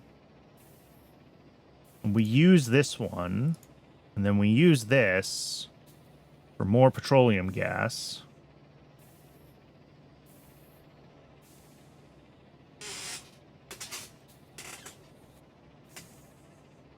And then the olefins loop. So we're bringing in refined syngas. We're bringing in olefins. We're bringing in nichrome. 70 olefins. What are we making right now? We're making like 20 from crude oil and fluorine. We're making, okay, like 75 from normal syngas. And then for whatever reason, we're doing this light oil to aromatics and gasoline as part of this build. And then the cadaveric arums are also pulling some. So, like, all right. 70 olefins is not a ridiculous amount, is what I'm seeing. Cool. Either of these proddable? They're both proddable. Ooh. I love it when I can prod a looping recipe. So, yeah, now that's even less. Well, I think it was 250 before, but it's still less. CO2 isn't bad, and also we do have CO2 drops. Like, CO2 is free. Yeah, 1 moondrop greenhouse. Cool. So really it's a question of how expensive is 100 refined syngas a second, and that's not that bad as long as we can find the right... We haven't looked at the outlet gas processing chain yet, and I think outlet gas processing is going to be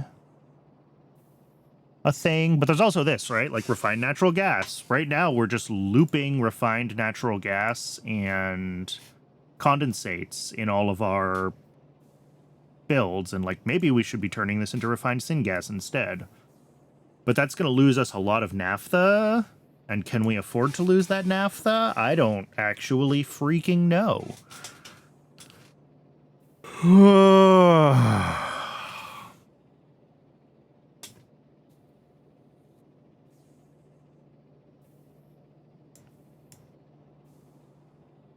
And, I mean, what are the other options? Yeah, I mean, refined nat gas, or if I want to figure out what the outlet gas chain looks like and try to understand that. I started looking at that once, probably like a month ago now, or 2 months ago. And I haven't really gone back to it.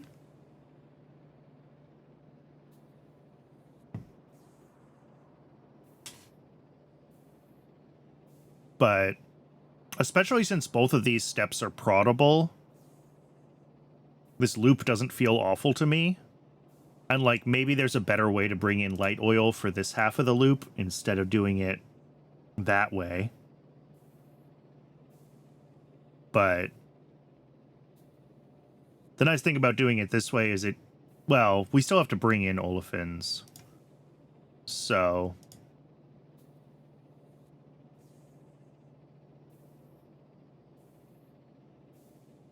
yeah, we either need to bring in light oil or bring in olefins, depending on how we balance the two recipes, like which of these two things we tell it we want linked.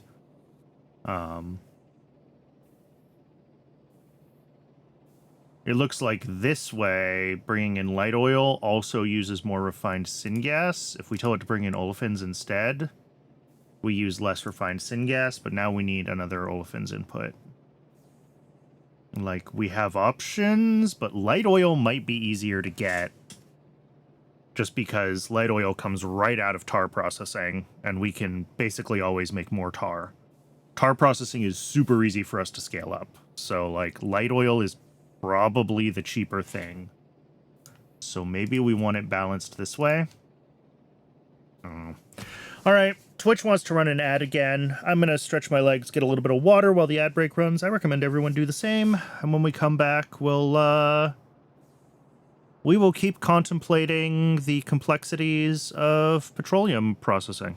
All right, I'll see everybody in just a few minutes.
Welcome back, everybody.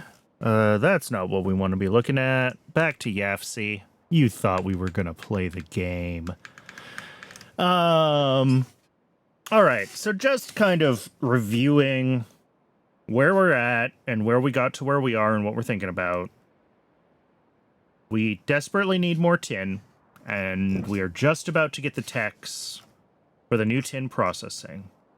New tin processing is going to need some new inputs,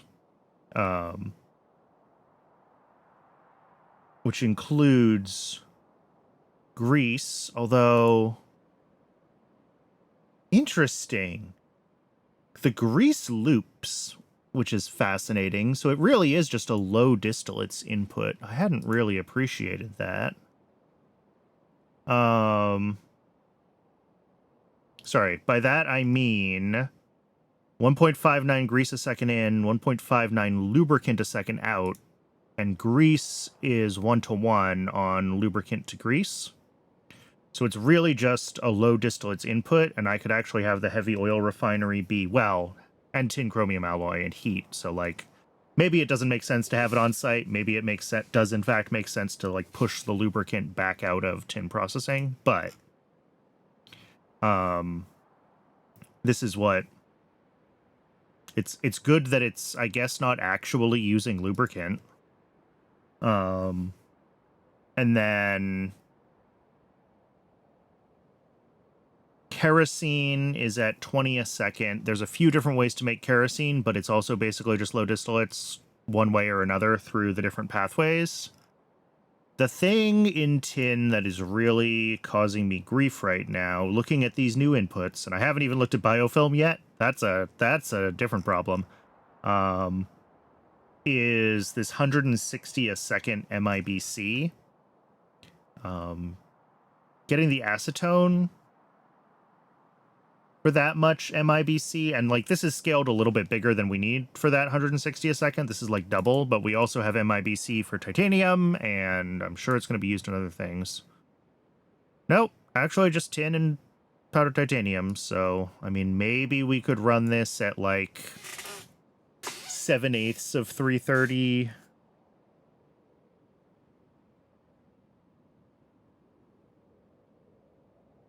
Oh, how much do we need for titanium? Maybe we could make these numbers a little less terrible looking, but like ultimately, it's only 40 a second, so we really only need like 200 a second MIBC. Okay.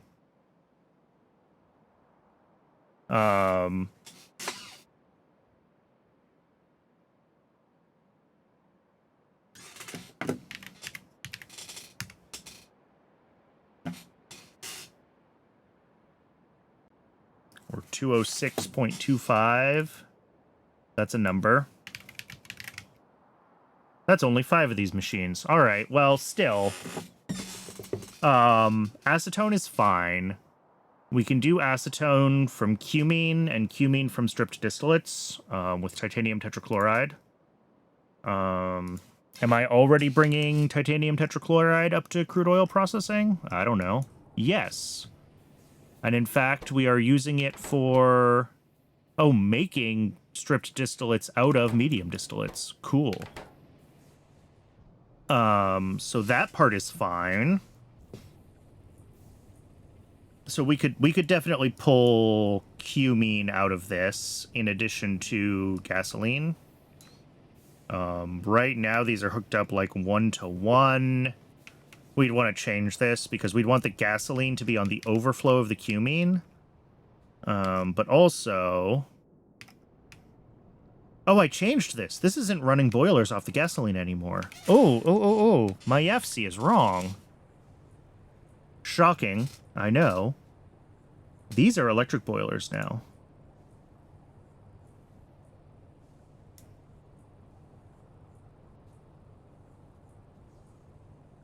All right. We do still have some small gasoline inputs, so, like, we need a certain amount of the stripped distillates to go to gasoline in order for this system to run. Or we need to bring in gasoline, like, separately and feed it into the system, and, like, I hate to do that. We can do it, though. It's not impossible. What is this missing? We're missing tin chromium alloy. Why? Why missing tin chromium? Well, I know why we're missing tin chromium alloy. Because we have no tin. We don't even need to dive into that one. That's just tin still being terrible.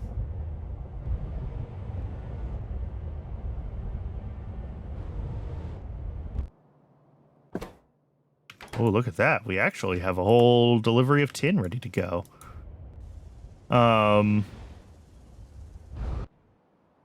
Anyway. So... I think this would need a refactor because in the event that we did use all of our stripped distillates for cumene, we need to be able to bring gasoline into this system, and we can't do that right now. And we also need gasoline for this heavy oil path when we're not turning all the heavy oil into BTX, because I think what this does, and it's hard to represent overflows like this in YAFC, right? Sorry, I lost my window in Alt-Tab. I think the way this is set up is that the low distillates, we try to turn them into heavy oil.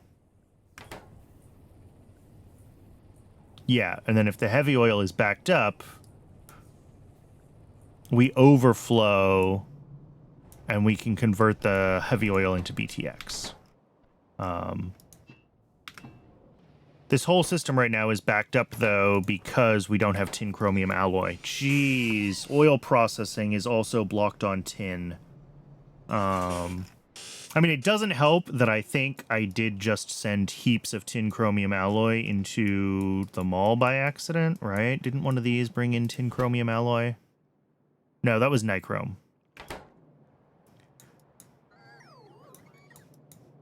mean, maybe one of these has tin chromium. That's just regular chromium. Maybe not. Maybe I didn't. Maybe I'm not as stupid as I think I am.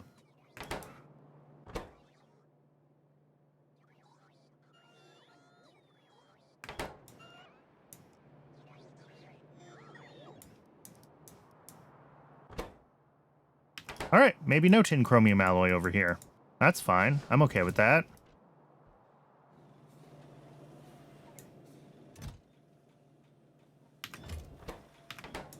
Yeah, it was nichrome that I sent in way too much of by accident, and that's fine. We have plenty of nickel and plenty of chromium. It's just tin. So, yeah, looking at this, if we want to do stripped distillates to cumene instead of to gasoline, we need to have an alternate gasoline source, and we're back to me really wanting to redo all of petroleum processing as separate builds where we can prioritize things based on what we actually need.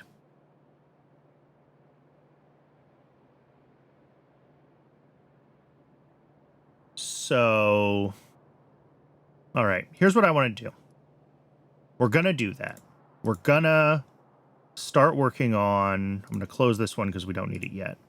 We're going to start working on the Great Petroleum Redo.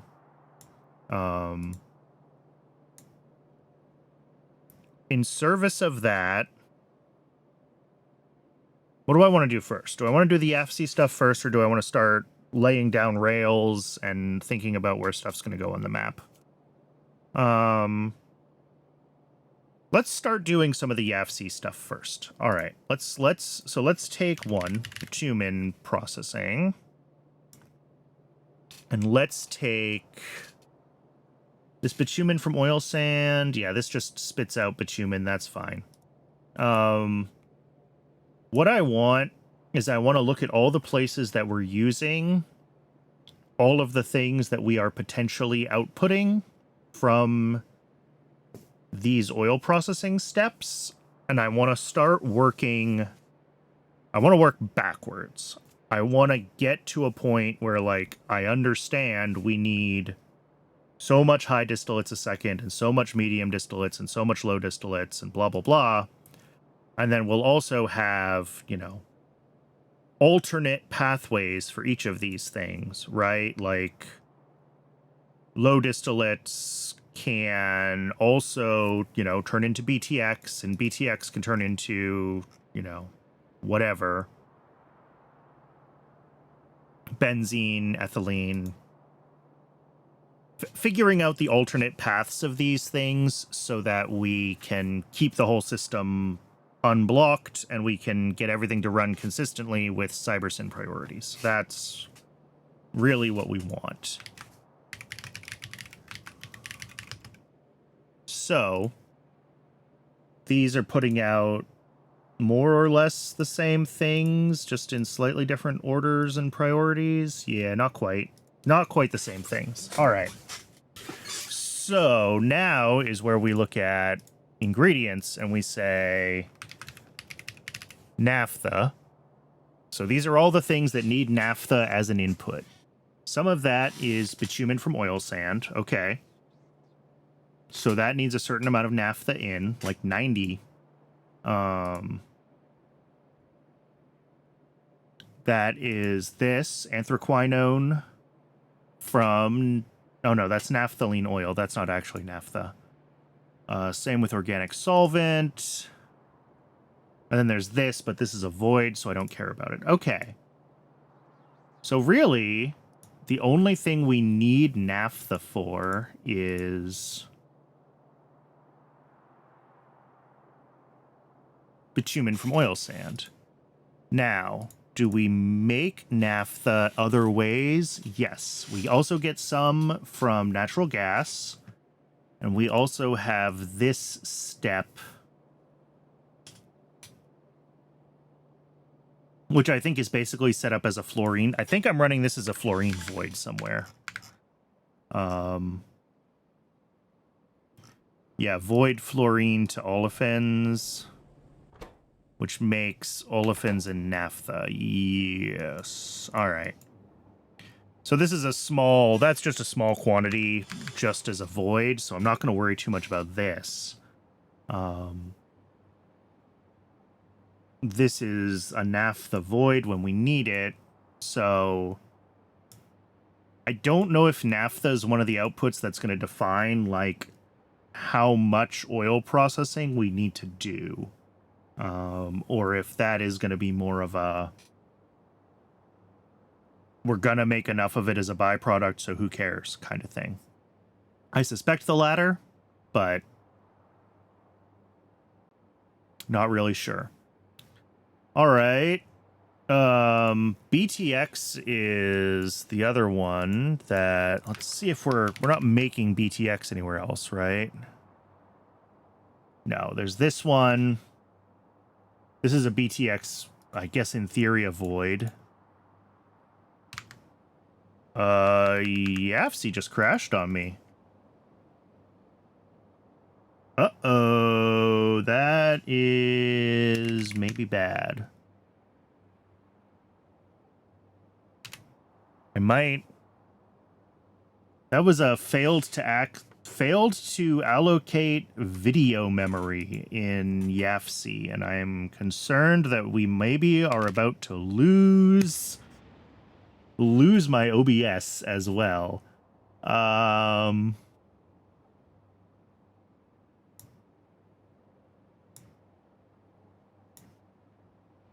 No, I think we're okay.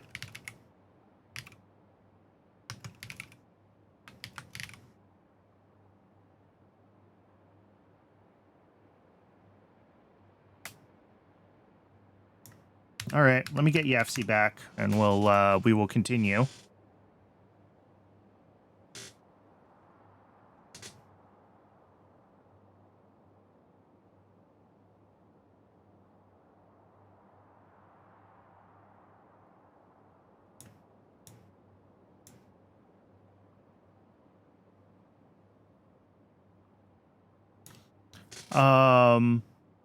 Oh no, it didn't save. Oh. Cool. I don't know when my last save was.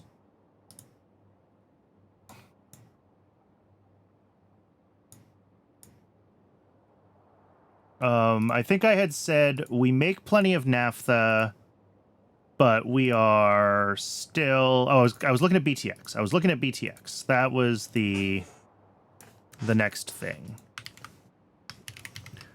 So we have this void BTX to methane, and I think this is intended to be an overflow void because our main methane source is moondrops, of course. We have this, which makes benzene from a little bit of BTX. So that's like 50 BTX that we actually need. So yeah, most of our BTX, unless we've scaled this up, Because in theory, we can make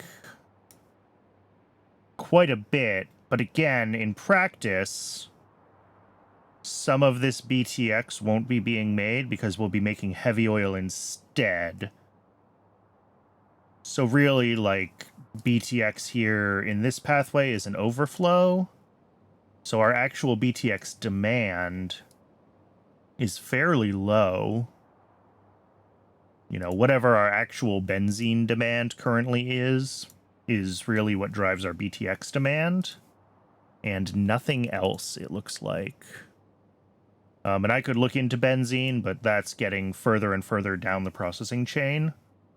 But I would bet that this build is running at least somewhat consistently. If I try to find... Well, maybe not if oil processing's broken on tin. But, like, if we find this BTX to methane...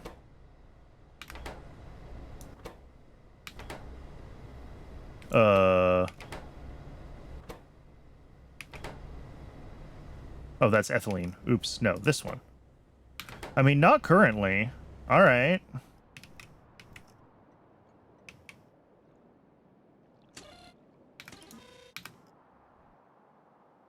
And if we check benzene from BTX, are we sitting on... Yeah, this is sitting on a full tank of BTX. Okay. So it's not like we're running low on BTX. We just don't quite have enough to void it. And that's probably just because, again, things are broken because we don't have tin. So we don't have tin chromium alloy, so we're not doing various processing chains that need to be done here. Which is gonna slow the whole thing down. Okay.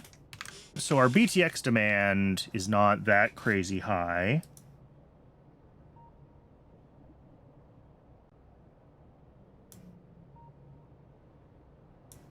The other output of this is here. If I change this so that this only takes like half of that, we'll be able to actually see all of our outputs. Heavy oil. I know we do have demand for heavy oil. And...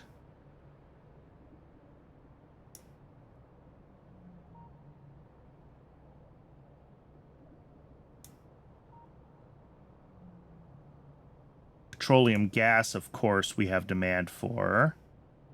Gasoline, we have demand for, but we also make gasoline through tar processing. Does all of this basically just run to get me some heavy oil? And I mean, and BTX. But, like, coke oven gas we try to void. Or we are voiding, I'm sure. Flue gas is a void. Naphtha, we mostly are using to make more bitumen.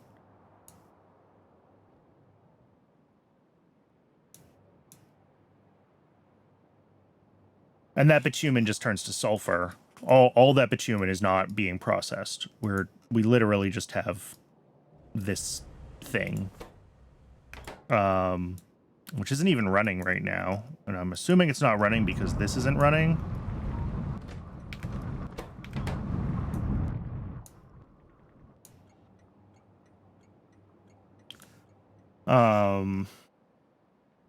Okay. So if we're mostly just looking at, like, heavy oil and other heavy oil products as what we're going to need, because it's the heavy oil things that we're going to need for tin, right? If we go back to tin plate,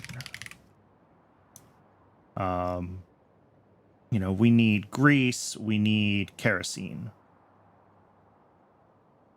And that's going to come more probably from bitumen processing than crude oil. No, it's the same. Okay.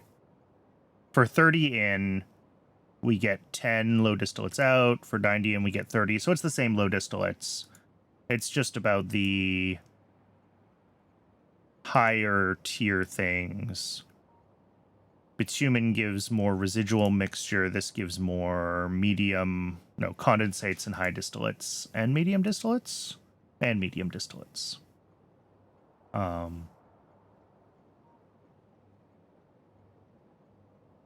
Okay. So this is good. It's good in that we only really need a few things right now out of our petroleum processing, and almost everything else we can continue to do this process where we're just trying to process the things down into bare minimum whatever. Almost everything that's happening in my oil processing is effectively a void for these various distillates. That's good to know. And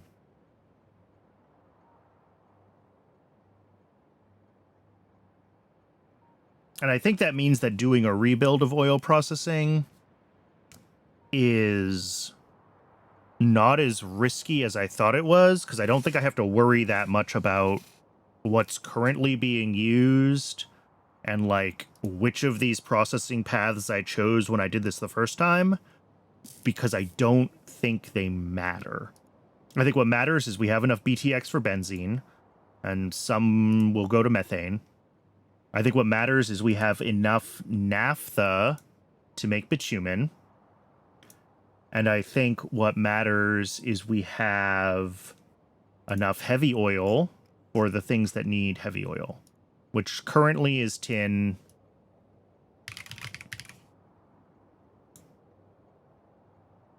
But looks like mechanical parts, titanium, and zinc use a little bit of heavy oil. Yeah, 75 a second there. 53 a second there. 3 a second there. So 56 plus 75. Call it 150. Okay. This is good. This is good. I consider this progress. So we need heavy oil. I'm going to say that that's like the main thing that we're going to start with here, and we'll work backwards. So to make heavy oil, I think I said we're going to do like 150. We'll see what that ratio's out to with buildings. So there's this recipe that does bitumen directly. Or there's this recipe that does through low distillates. There's also shale oil, which makes a bunch of heavy oil.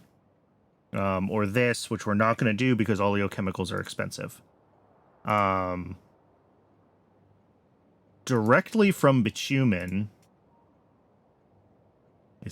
is kind of tempting, isn't it? Because, like, we can do a lot of bitumen from oil sands very easily, and we can scale this very easily to, you know, double or even triple what it's currently running. You know, obviously we have to keep the oil sand input saturated, but everything else here is... We need the naphtha, but that's not the end of the world. So, like, this is really easy. It's just chromium. It's not even like tin chromium alloy.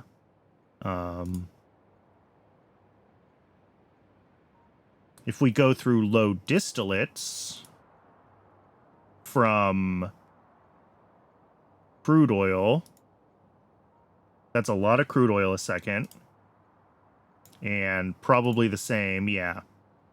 So we do need quite a bit more of our preferred thing to make this much heavy oil. We get all the side products, but the reality is that we don't need the side products in those quantities right now. So I think it is better to do heavy oil directly. If we need it in this much quantity now, I think we just do it right from bitumen. Because otherwise, what we're going to end up doing, we do this from low distillates. You know, say we do it from oil. Now we have all these medium distillates to get rid of, right? Which is, like, sure, cumene, and that makes way more acetone than we need. Feed that to organic solvent. Okay, we need 300 syngas. How are we going to get that? I mean, coal gas, right?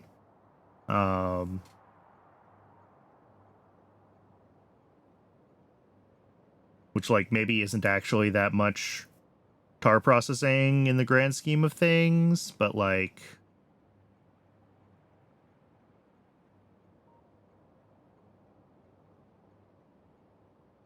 It's still a lot of tar refining or coal refining to get that much coal gas for syngas.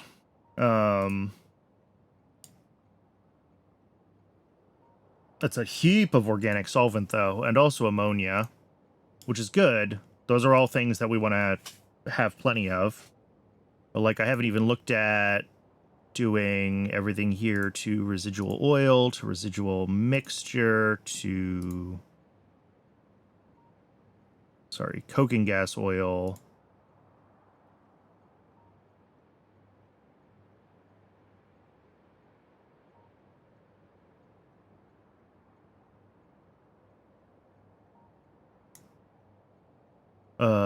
Not that one. Just these ones.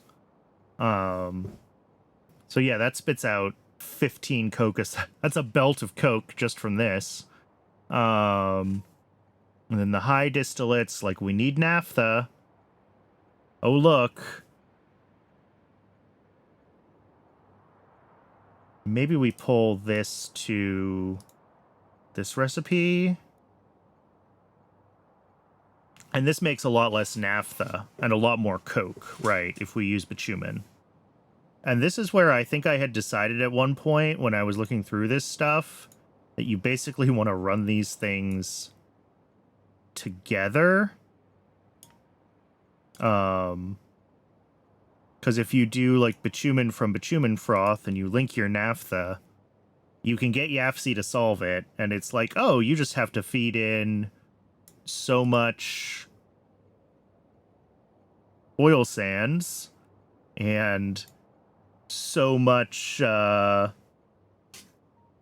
in so much oil sands and so much crude oil, and it'll balance out the naphtha for you, but we don't actually want our naphtha balanced because we need it for other things, I think. But this does resolve into a singular, like, thing, right? And we can, like, get rid of this, and... some of the stripped distillates will go to cumene, but then when cumene backs up, we need to have the backup plan for the stripped distillates, right? So then either we need to turn stripped distillates into something else, which could be light oil, or we need to turn medium distillates into something else, which would be high distillates.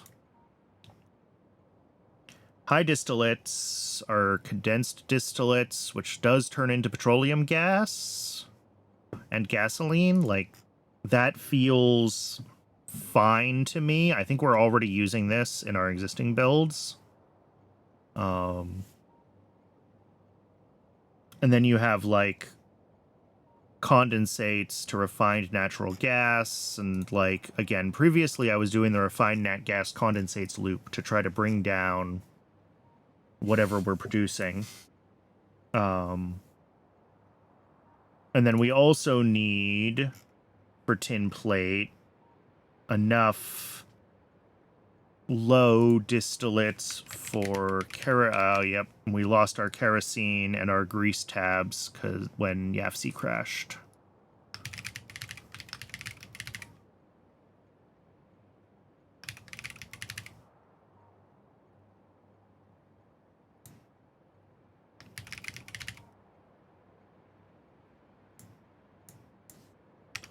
So kerosene kerosene can come from heavy oil, but it's probably better to go directly from low distillates. Oh yeah, we get much more kerosene that way. That's like 15 low distillates a second, and then another... How much for grease? Grease is, I think, 1-to-1, so like 2 plus the kerosene is... So yeah, call it 20 in total. So if we look at this and we say we need some additional low distillates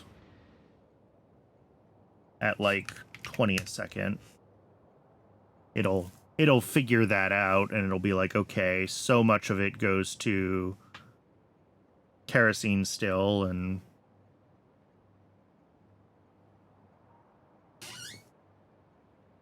what this is basically showing, though, is almost everything. And I think that's because we mostly want low distillates and not the higher end things. And I guess because we really don't have any uses for naphtha, you know, this is balancing the naphtha to the bitumen, so it only does enough crude oil processing to get the naphtha sorted.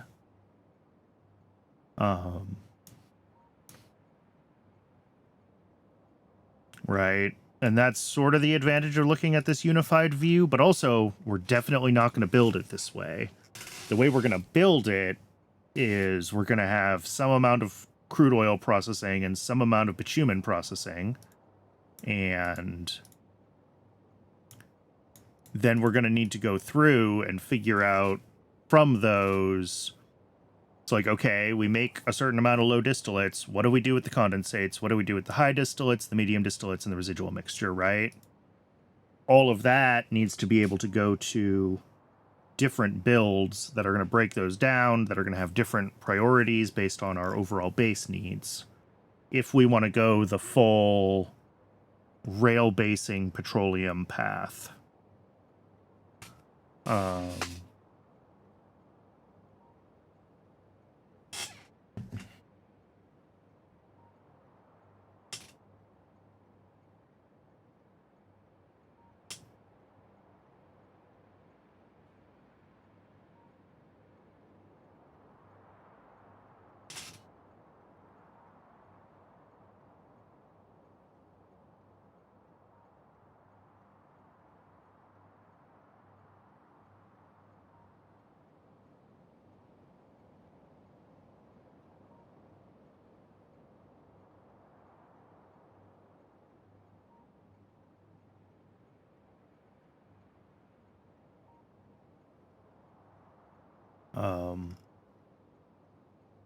But then, like, you know, we need more petroleum gas, right? We're going to need however much of that we need for the MIBC.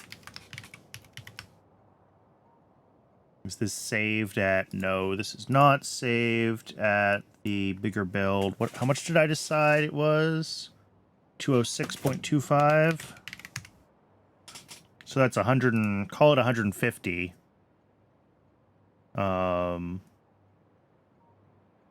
This tab. Okay, so we need 150 petroleum gas. And let's unlink that. Oh no, so this is trying to solve that right now and it can't. Because we need to add another path to manufacture petroleum gas.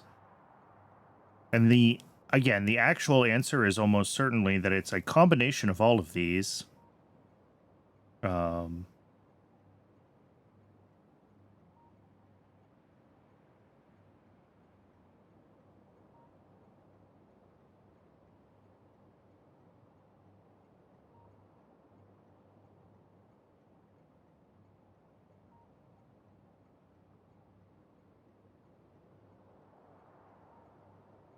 You know, say it's this one. Now we have some olefins, but olefins are also a thing that we need for various processes. You know, refined syngas, okay, maybe we want to get a certain amount of that here. Rather than doing this recipe, but that doesn't give us all of our refined syngas, so we still need more refined syngas. Which, like, we could do from filtered syngas or coal bed gas. There's options. Let's just do that for now. But, like, that means that we're no longer doing this condensates recipe, and that changes all the ratios, because that changes how much naphtha we make, right? And it did. This really changed the ratios. It's like, now you need a lot more crude oil to make up for the naphtha, because we're now making refined syngas here.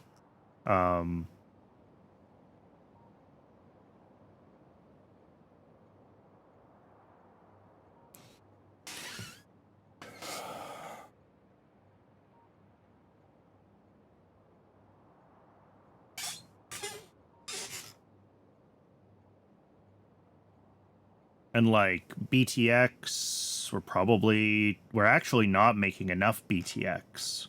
So if we need more BTX, then, you know, how much BTX did I say I need for benzene? I need 50 BTX a second. Okay. So we want 50 BTX a second. We can do that from low distillates. There we go. And it rebalances the whole thing again.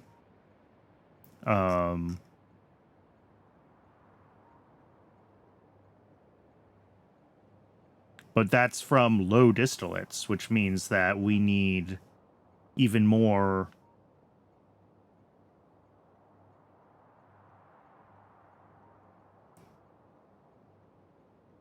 And then, like, okay, is stripped distillates to cumene what we should be doing with all of our medium distillates? Do we instead need to be doing, like... Should we be doing light oil? Should we be doing medium distillates to high distillates instead? And this is where it gets really loose, right? Like, I can add that, and it seems to think that that's not worth it, even though our stripped distillates go to just to cumene, probably because it thinks that processing the high distillates is more expensive, or because it thinks we have enough naphtha and that would mess up the math. I mean, if we get rid of that and we do high distillates, okay, it can balance it. Yeah, now we're back to needing very little crude oil because we're turning all of our medium distillates into high distillates, which is naphtha. But, like, we could do medium distillates to stripped distillates to any of these things. Like, maybe this. And then olefins to petroleum gas and light oil. And now it's upset. Probably because if we just get rid of petroleum gas, yeah, because it wants to make more petroleum gas than it actually needs. But then, like, what do we do with this light oil? I don't know. We can link that here. Okay, and now we're making absurd amounts of petroleum gas, right? So that's probably not the right plan, because I don't think we need 800 petroleum gas a second. But that doesn't mean that we don't want some of this process, right? We just don't want to do all of it that way.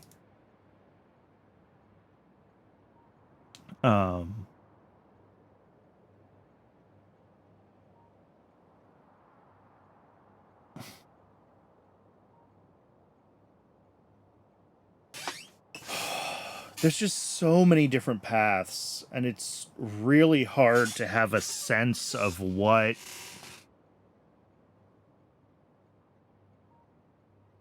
Again, YAFC will balance these things for me. This is why I wanted to work backwards, and I started working forwards again, and that's part of the problem. You know, we started with, I need so much heavy oil, I need so much low distillates, I need so much BTX. And I think we go back to that. Let's go back to basics. Right? heavy oil is just low distillates, and so is BTX. All of this is really low distillates. So then it's a matter of how do we get low distillates? We get low distillates from oil or from bitumen.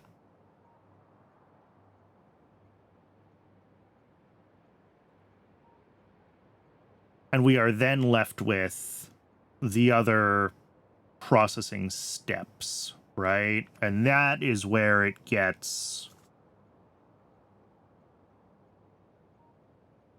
And again, I guess it should just be whatever the fewest steps are to get rid of it all, right? Like, we can do the condensates natural gas loop. Fine. We do high distillates to naphtha. Fine. We do medium distillates to high distillates and let them all become naphtha. Fine. Condensed distillates... I mean, this one, right? Because if we need to bring in... There's no sense bringing in more processing to turn the condensed distillates into hydrogen when I can just make petroleum gas and gasoline. Done. Fine. And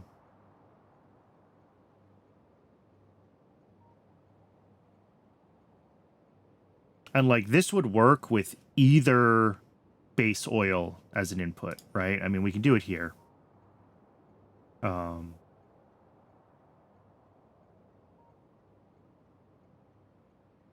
And then, you know, getting 355 bitumen a second from bitumen froth, it actually makes enough naphtha to run itself.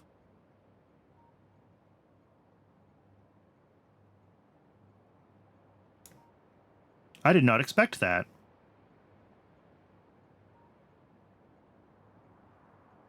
Oh, and this is dangerously close to just being one belt of... What tech just finished? Mining Machines Stage 3 just finished. And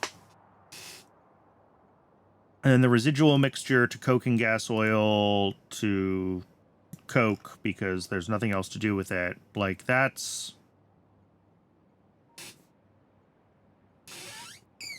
more than a triple stacked belt of coke. We're actually going to need to use a red belt for all this coke, which is hilarious.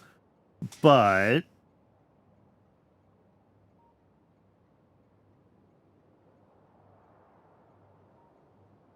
it's not like...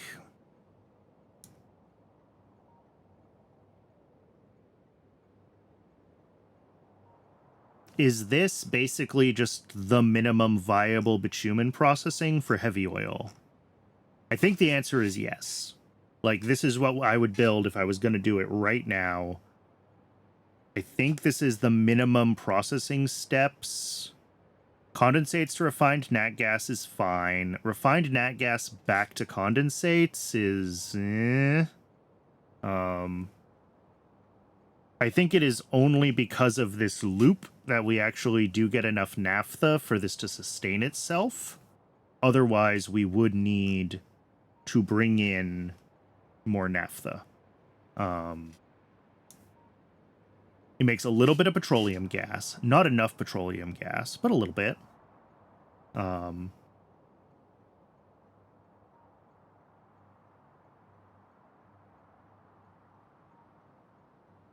But then there's the question of, like, okay, when we do need 150 petroleum gas a second, how do we want to do that?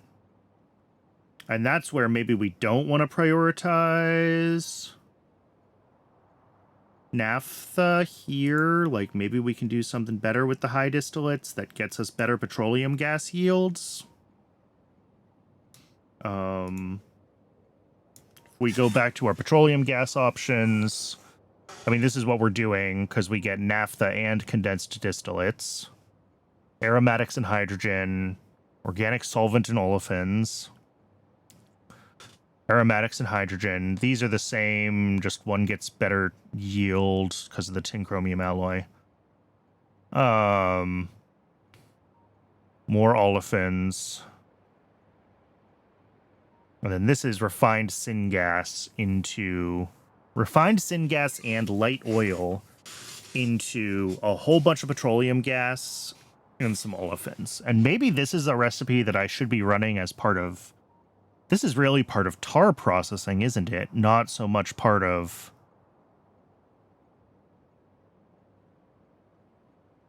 oil processing. Because, like, let's save this before YAFC crashes again. We look at our tar processing, right now we're just turning all of our light oil into aromatics and gasoline, right? But we can definitely instead be grabbing this and be getting refined syngas from, I don't know, filtered syngas. And that would pull in 100. We're getting our tar from this guy.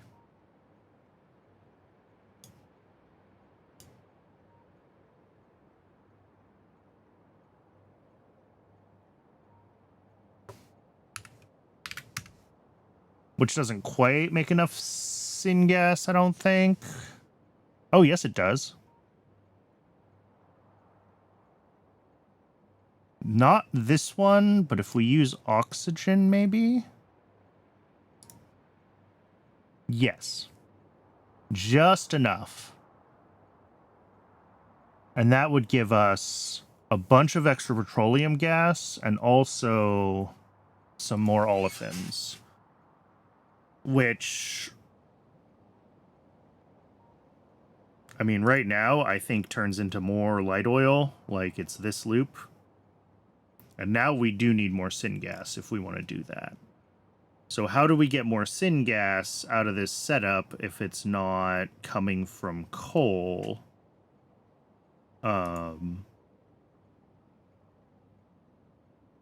We either need more coal gas from another source, which, well, low distillates, but I don't want to do that. We could convert any or all of this coke, like, right back into coal gas, right? As part of this whole process looping. But that still doesn't actually do the trick. And besides, we want coke. We want our coke outputs. Our coke outputs are part of our setup. So, you know, we can synthesize it from hydrogen and CO2 using Nexalate. That's an option. Oh, there's this one. Glycerol to syngas. And we do have extra glycerol. Right? Because we get glycerol as part of this recipe. Process alien animal fat. And we primarily want the oleochemicals from this. And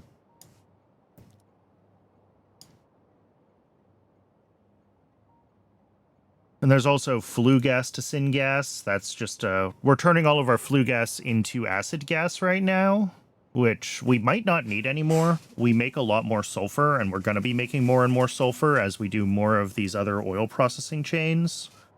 So, like, maybe we don't need to be turning flue gas into acid gas. Maybe we turn it into syngas.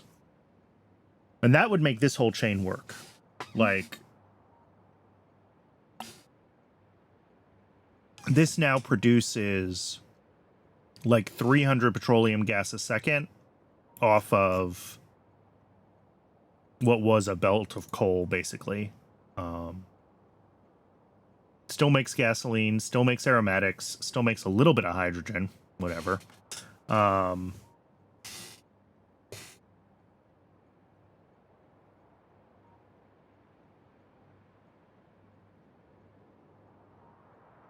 But... oh...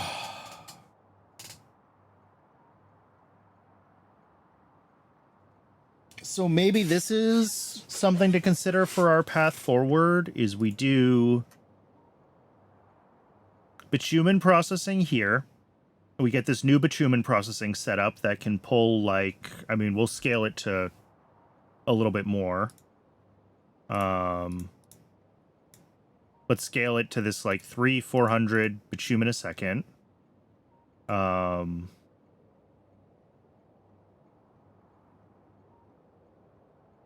then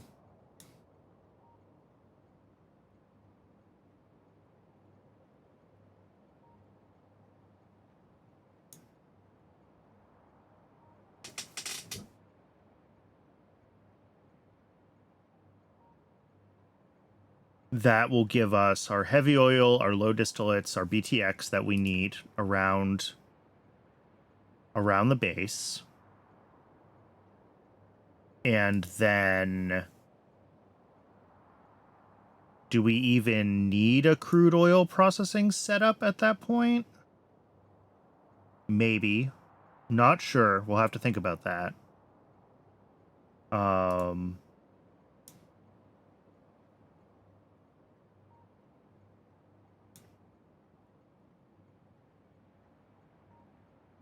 That's a lot of electric boilers. Jeez. And then cooling water for the 150-degree steam.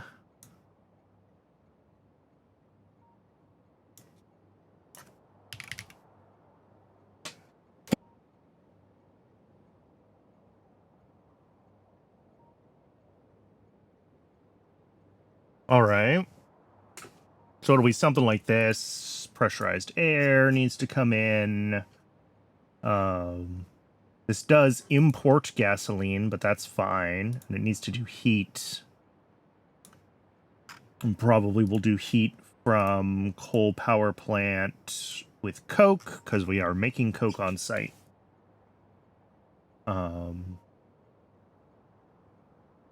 This has very little in the way of byproducts.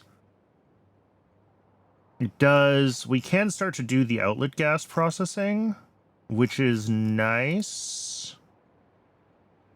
How goes the mess? Oh, it's a mess. I'm trying to reevaluate petroleum processing and kind of figure out what I actually need versus what do I have. What parts of my petroleum processing that I currently have are really just voids for side products versus what feeds into what the base actually needs. And it turns out a surprising amount of it right now is just voids, which is cool, because it means I don't have to worry too much about using it again. But it's, it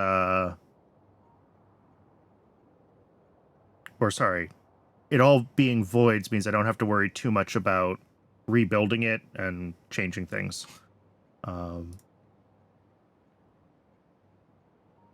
look, I can make refined syngas this way too, though.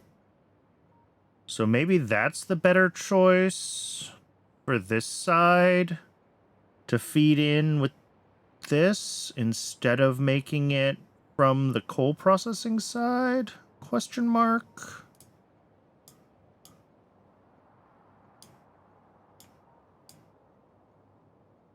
Yeah. This would just feed in refined syngas then. It's a lot better.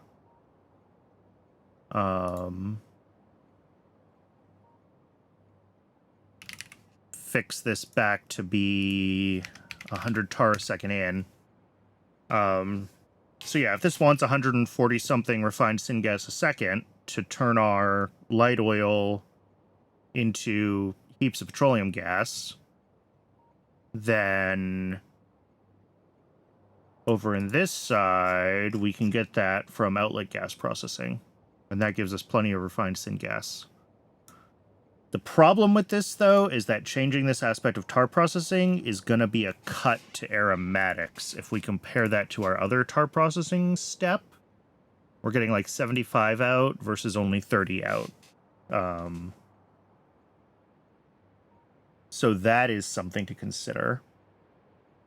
These apparently also don't have creosote being looped through, though, so I think we're missing some stuff in these tar processing pages.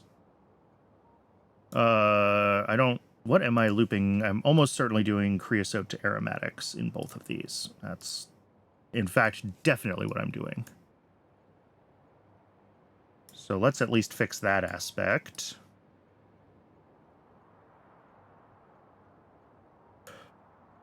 All right. Twitch wants to run another ad break. It has been an hour. I need to step away, get some water, stretch my legs, clear my head for like a minute while the ad break runs. And when we come back, maybe we will come to some conclusions. I've been staring at YAFC for like 2 hours now. It would be cool to actually play the game a little bit today. Let's try to come to some conclusions. I'll see everyone in just a few minutes when we're back from the ad break.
Welcome back, everybody. Thanks for hanging out through the break.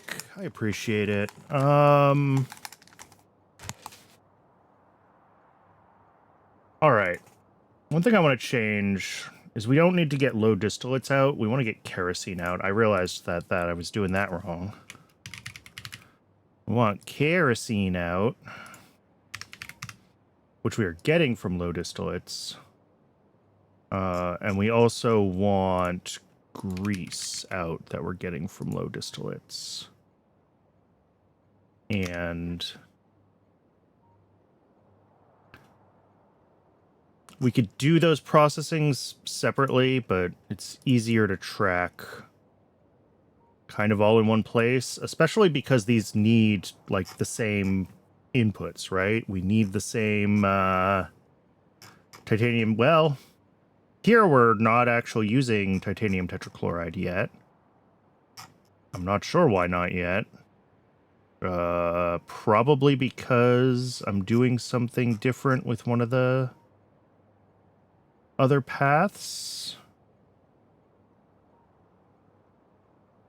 Ooh, there we go. How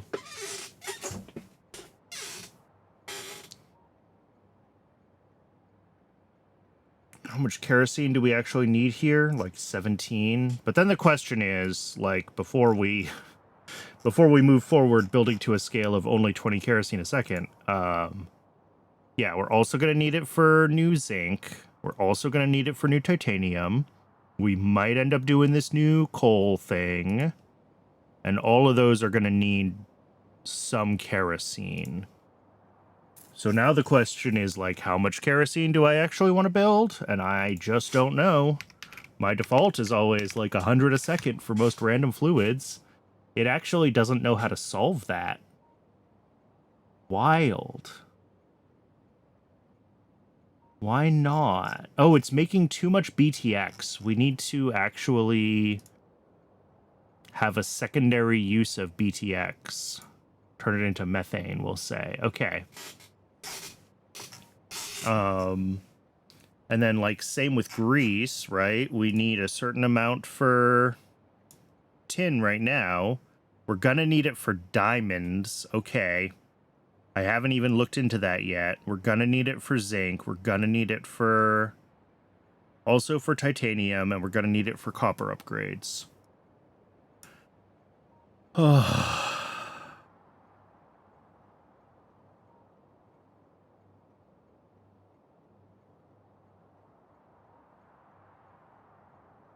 And this is where I go back to thinking, like...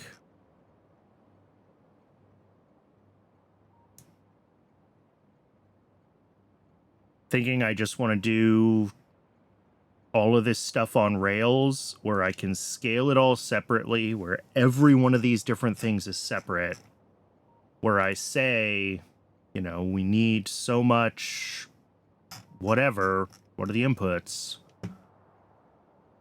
And, like, ultimately it all scales from a combination of bitumen and crude oil, but... which I should probably also have the crude oil recipe in here. No. It does not think so.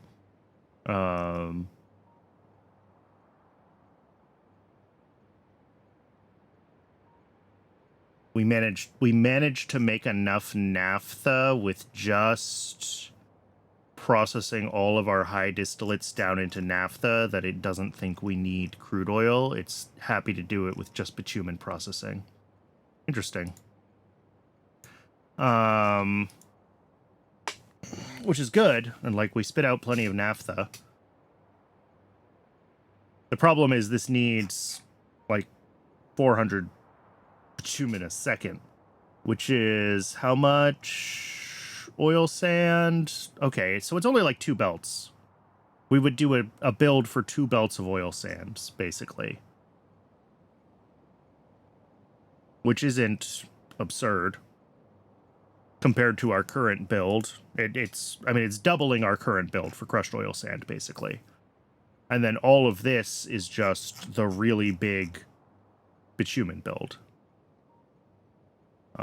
We apparently don't need low distillates to BTX. I don't know if I would trust that. Because low distillates go into heavy oil. They go into kerosene. They go into grease. I would probably still want low distillates to BTX to be available as, like, a fallback. And that's where thinking about these things separately would help, because I would know I'd be able to look at each of these things and be like, okay, low distillates, we're using that for heavy oil, we're using that for kerosene, we're using that for grease. None of those are really a void. So if we're worried about being blocked on low distillates in our processing, then how do we make sure that's unblocked?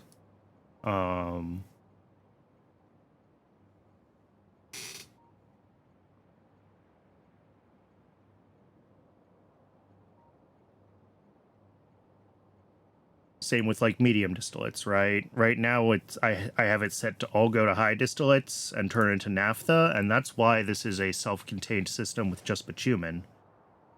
If we were processing medium distillates into stripped distillates instead and doing something more interesting with those distillates, which maybe someday we have to do, like cumene. Cumene is one of those things that we probably want to be doing. Now it's like, hey, you need naphtha. I can link it, and that would mix it. Yeah, that would sort of split what we're doing with the medium distillates. Some into cumene and some into high distillates to naphtha.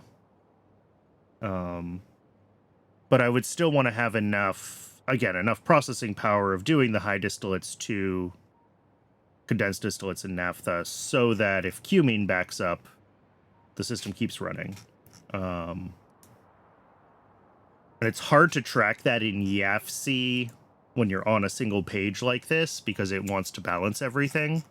Whereas if I'm on different tabs, I can be like, okay, we make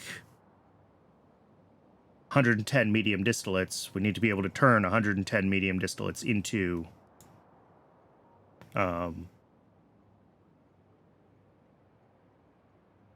high distillates, or, you know, whatever our cumene demand is. And in this case, it's, you know,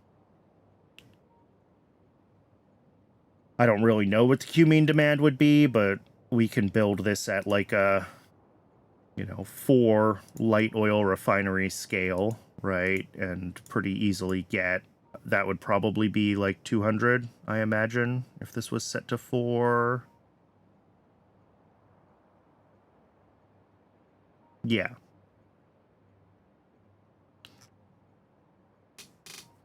Ugh. So that's the... I think this is more or less what I want to build. I just need to convince myself that I've figured out all the byproduct routing. And maybe the answer for now is don't. Maybe the answer for now is do the build as sort of figured out here. And then if we end up blocked on needing more, you know, medium distillate to high distillate to petroleum gas processing, then like we could just add that in.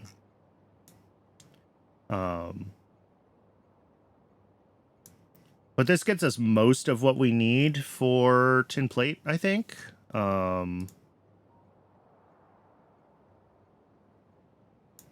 And then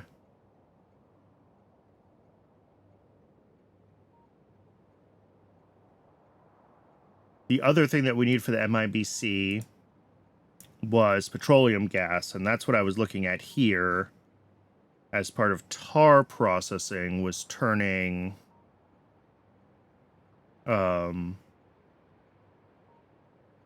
if we ship in refined syngas, we can do light oil into a bunch of petroleum gas and olefins, and then olefins back into light oil, and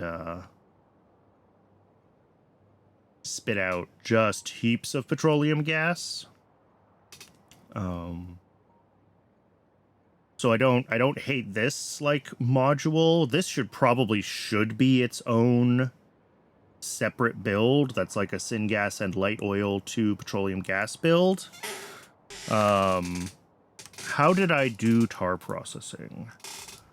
That's a question. The question is light oil available? Or is it always immediately turned into other stuff? And it looks like the answer is that I automatically just turn light oil into aromatics right now. So I would have to... Oh, I do have space for another station here. So I can get light oil out of tar processing. probably both of them because they were copied and pasted. Yeah. So if I wanted to make this pathway an overflow, I could do that and get light oil out. And that would let me do these three at the bottom, refined syngas and light oil into petroleum gas as a standalone build somewhere else at whatever scale I want it to be. And then this is a much bigger build, a whole new oil processing build to be able to run. And I would scale this up. I mean, I'm going to have to redo this page in YAFC because I tried to build this from the top down of saying, like, these are the outputs that I want from it. Like, I don't even know if 100 kerosene is right. I don't know if I'm going to want more BTX, but ultimately we have a sense of the scale we need. So if we go back and we do like a bitumen processing 2, because we already have a bitumen processing tab, and we start with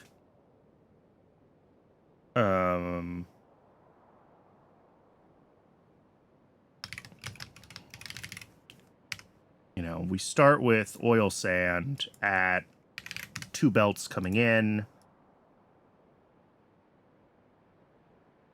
And this is, you know, redoing this whole thing. Low distillates to heavy oil.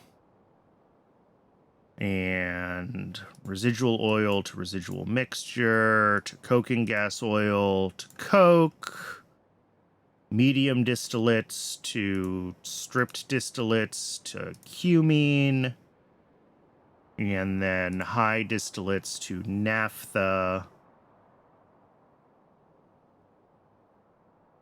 But also medium distillates to high distillates to naphtha. It's not happy. It's not happy because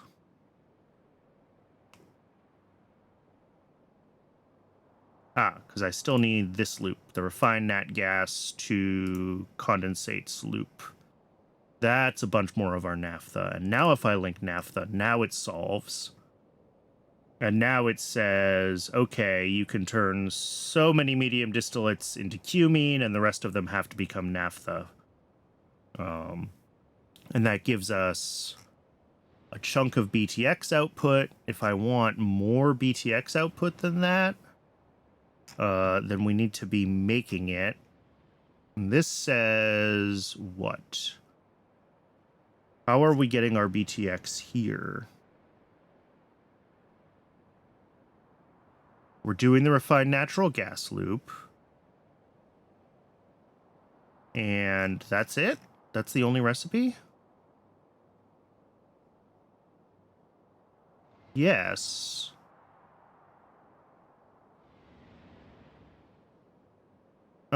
Interesting. Oh, probably because we have this outlet gas processing that I haven't done yet. And that's probably doing something.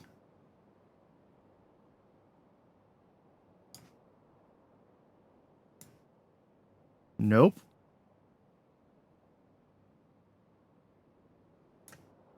YAFC just crashed again. Ugh. Is it the same error? Yeah, failed to allocate 2 megabytes from the 32-bit address space in the GPU driver. It really makes me nervous that YAFC is getting GPU driver out of memory errors.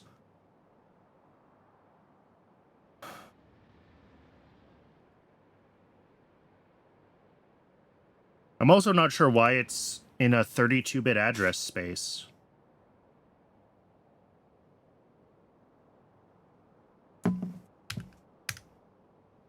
How much did we just lose in YAFC? Probably too much. I don't remember the last time I tapped Control S.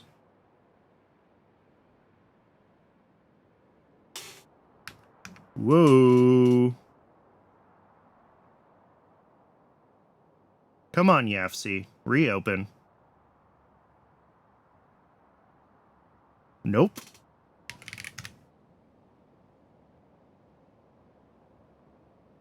Overall, system memory is fine.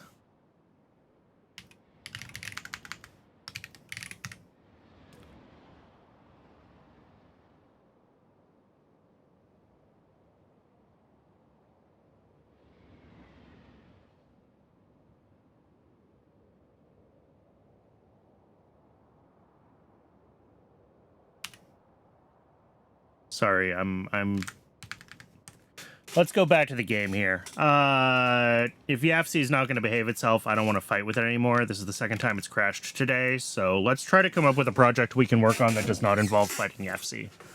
I'm not sure what that project is going to be because, like, my whole brain has been offloaded to YAFC. To be honest.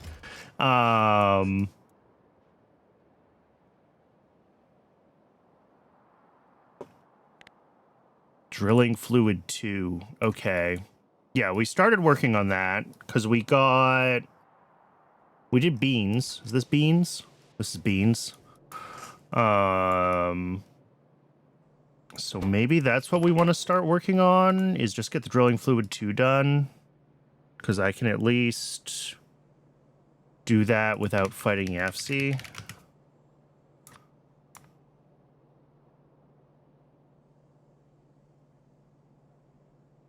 Yeah, I mean, if I just want to make, like, one mixer doing drilling fluid 2, pulls in copper ore, a bunch of water, and some sand. Sand is just sand extractors. So that wouldn't be too difficult.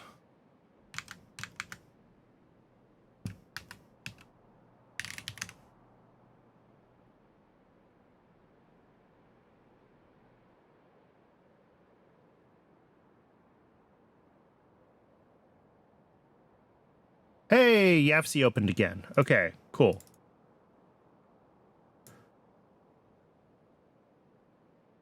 What did we lose?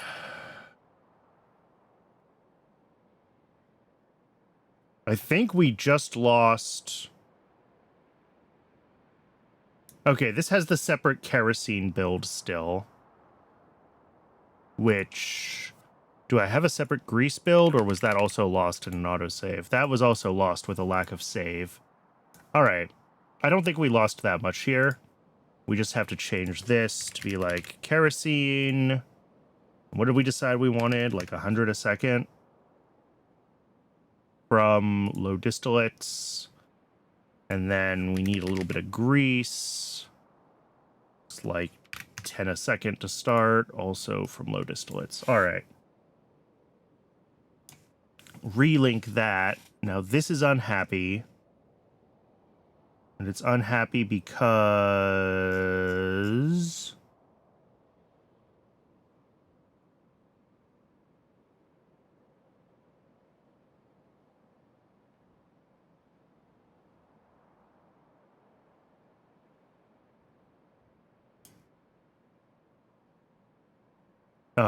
oh, we probably need to also have this output. Yeah, we need to say that we can make cumene. That should let it sink the naphtha. But can't figure out the refined syngas. Oh, right. We had to let it void BTX as well. And now it can figure itself out. Okay. So I'm going to save this before we lose it again.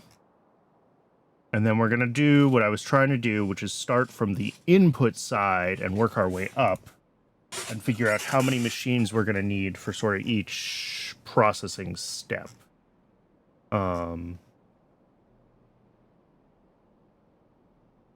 The other things that we're going to need to look at is figuring out where, like, for this low distillates to BTX, like, if the other things that use low distillates are backed up, we have to turn 152 low distillates a second into BTX, right? So that's...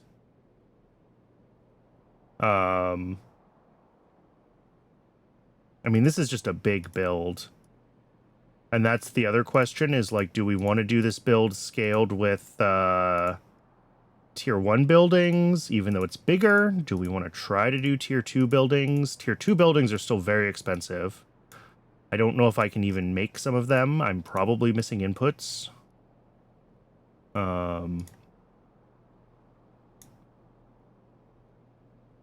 I don't need to do this on this tab. Let's get the new one, and let's go back to what I was trying to call bitumen processing 2. All right, so again, we're bringing in oil sands. Sorry, this is the part that we lost when Yafsi crashed on me. 2 belts worth, because that's kind of what we decided looking in here, right? It says, yeah, 23 a second, so it's 2 belts. We crush that. Bitumen froth to bitumen. So that's a little over 600 bitumen a second. All of this is on tier 1 stuff. It's a big build, but nothing huge so far. Like a dozen buildings, we're fine. And then bitumen to residual mixture. 20.8 DDCs, all right. Refined natural gas and back to condensates.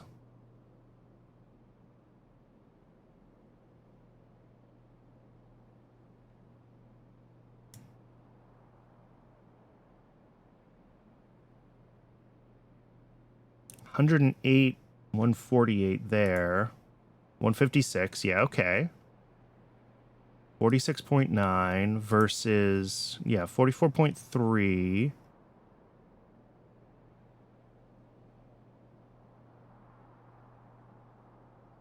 Huh. This has decided that it needs to make BTX again, and I'm not sure what I did to convince it of that. But this is what I'm talking about, right? All of these ratios are kind of funky depending on how things are actually running and what is or isn't blocked on what. So high distillates to naphtha basically always has to run along with this to get rid of the condensed distillates. Medium distillates will go to either cumene or to more high distillates.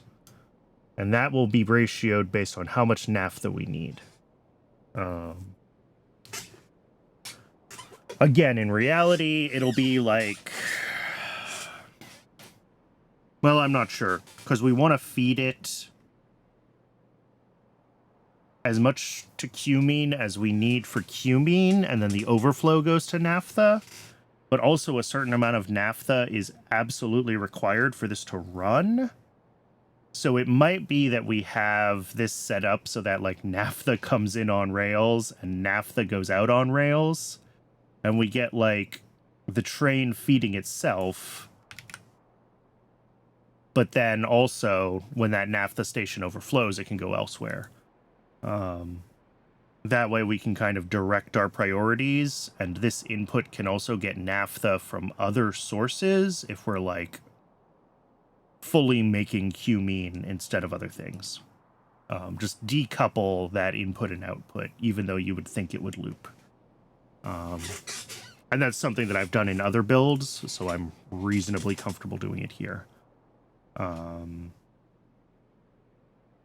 Residual mixture goes to coke and gas oil, goes to coke. And then low distillates goes to a bunch of things. It goes to heavy oil, it goes to kerosene, and it goes to grease. And it probably goes to BTX as well. With BTX being the ultimate fallback when all of these other ones are missing. And then we decide, you know, how much grease do we need? How much kerosene do we need? How much heavy oil do we need?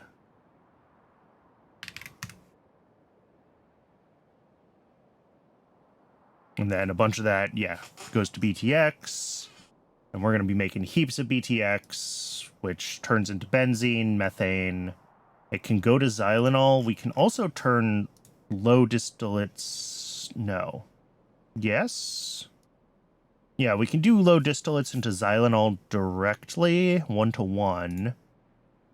BTX to xylanol is also 1-to-1 with nexalate plate. 1-to-1 with titanium tetrachloride. But low distillates to BTX is already using 1-to-1. Okay. So I think we would want to do it straight from low distillates. So like whenever we need xylanol, it also comes out here. And we're going to need some amount of that.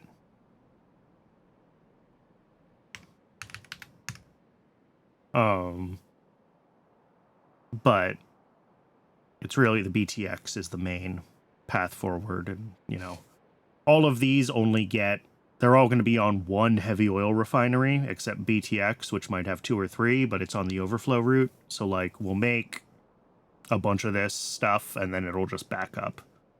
And that is fine.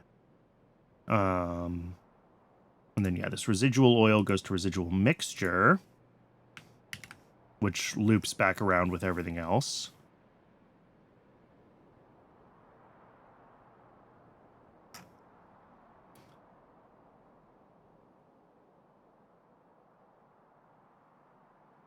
So I think this is oil sand processing is probably what I will actually call the build instead of bitumen processing 2. And then once we have this, I think we can... Well, I don't know if we can decommission our other bitumen processing. Do we want to separate the oil sand side? If we're gonna not feed the naphtha indirectly, then like having the bitumen input tied to the crushed oil sand is silly. That's just a separate build. So it's really how much bitumen do we need to bring in for all of this.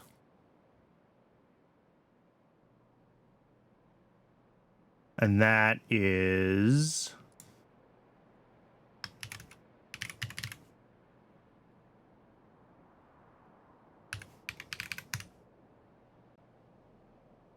you know, at 300 a second, we're hitting these numbers that I threw in, but these were actually, no, we're not, because we are not making enough BTX. And I mean, honestly, we probably are going to need more kerosene than that and more grease than that, right? So like 600 might be the number. And this looks like it is getting me like reasonable sized builds of most things here. You know, half a dozen buildings around. That makes the bitumen sand build a little bit different. Well, not really. But yeah, it's going to be, you know, we have up to however many of these guys, 6 light oil refineries doing medium distillates to stripped distillates to cumene, or however many that we need here to do high distillates. If I say you're actually going to get 150 in, 15 of these multi-purpose crackers to do high distillates, and that's our overflow, which just makes heaps of naphtha.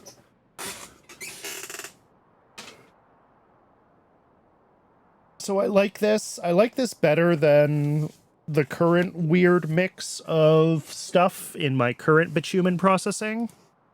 I like that if I do this as just a bitumen processing build at this scale, as big as this scale is, we ought to be able to... Wait.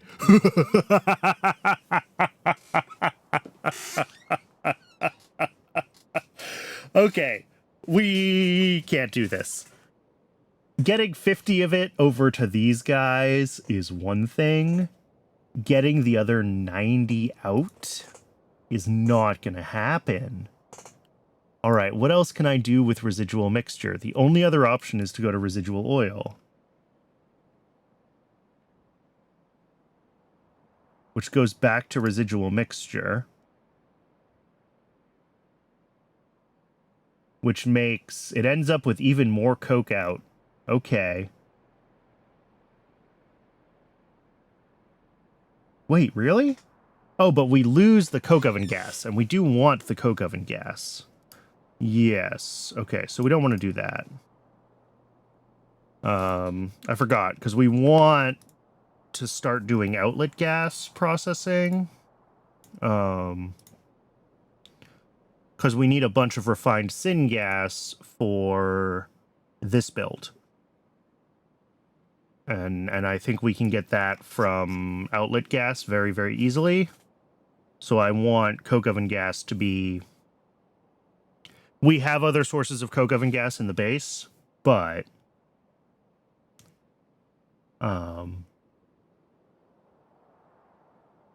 So that's fine-ish.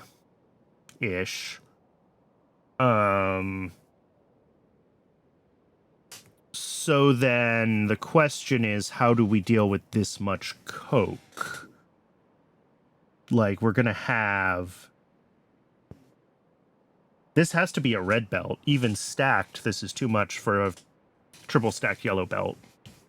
So, like, we're gonna have a red belt of coke feeding this. And then we're gonna have, like, 90 coming out. Can I do anything with this in a way that is, like...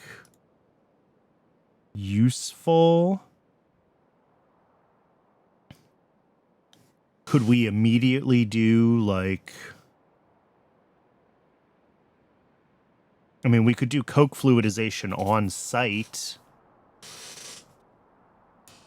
I'm concerned about our ability to get this much coke out of train stations. Like, are we going to have to build 2 or 3 train stations just to keep up with the byproduct of coke that this provides?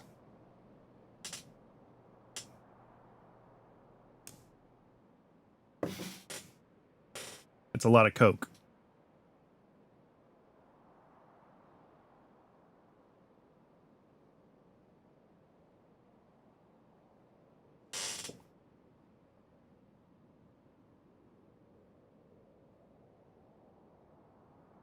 But yeah, there's nothing else to do with coking gas oil.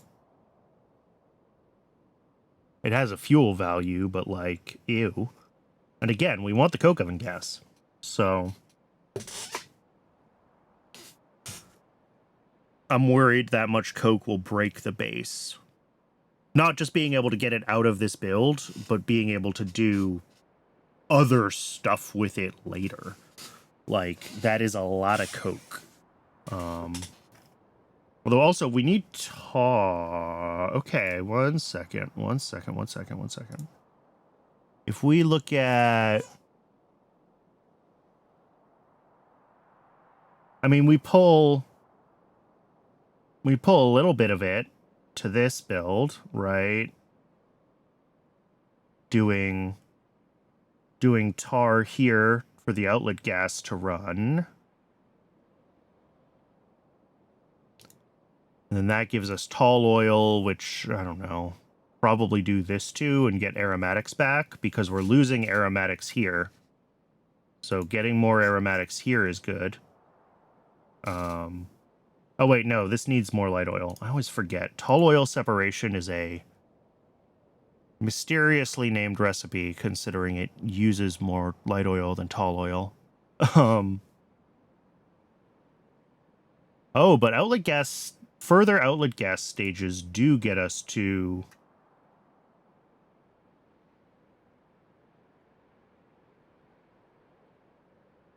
a lot of aromatics, were we to use them.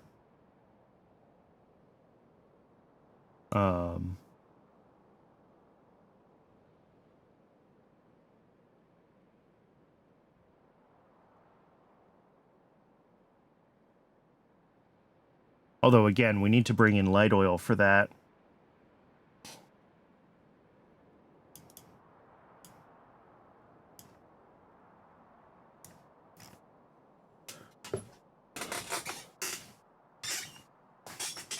So yeah, but also getting 100 tar a second I don't think is hard, right? That's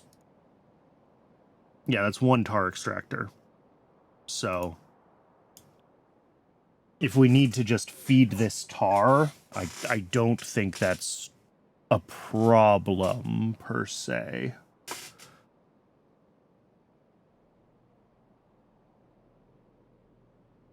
But yeah, setting up and I think this would also be a separate build because we have coke oven gas from other parts of the base as well. So we'd want to do, here, let me save this before YAFC crashes again. We would do a coke oven gas to syngas build, and that would be, so that's one build, the coke oven gas to syngas build. There's this whole build, which is our new bitumen processing build, with hopefully pulling out all of the products that we might need. And then there's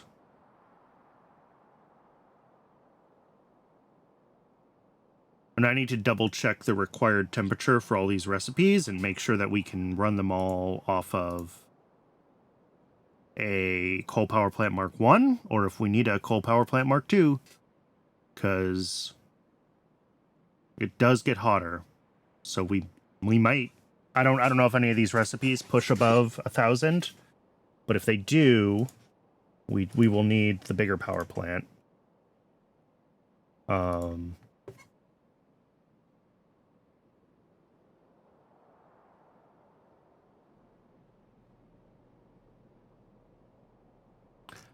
then the third build the third, is this, the petroleum gas down here.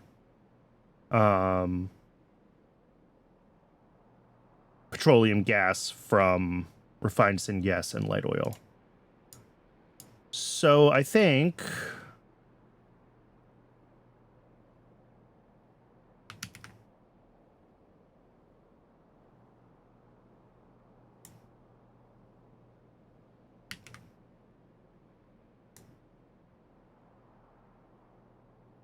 all right, those are the same again.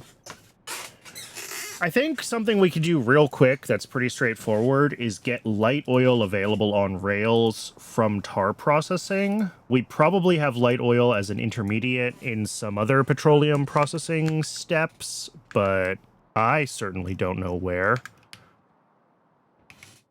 And getting it out of tar processing isn't terrible.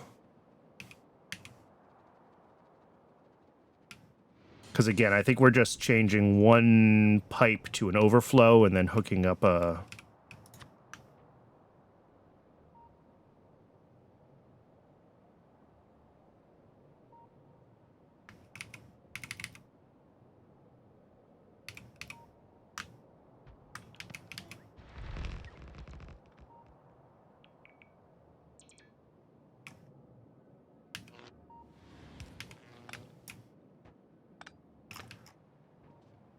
And then this is going to be a... Really? I don't have the valves on my quick bar? That's...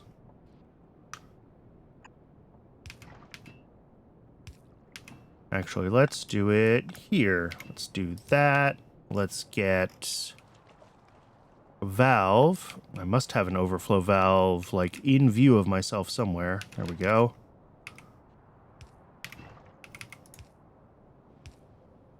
Now we can take from here.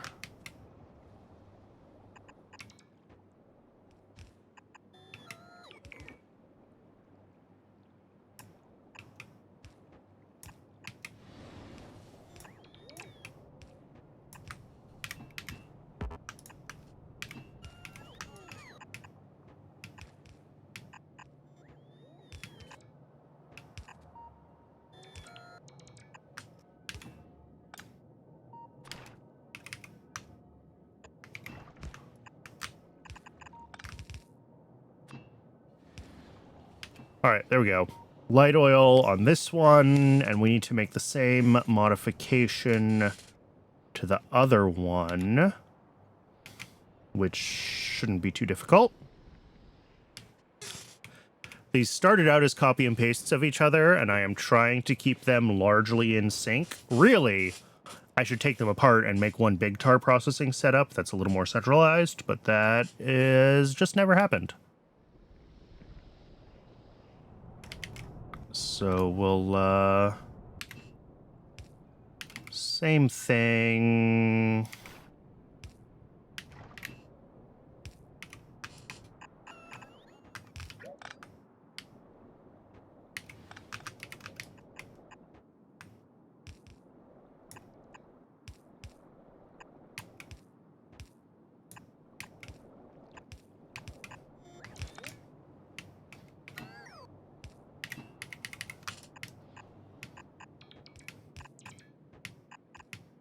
Oh, whoops. Helps to actually set up the output station.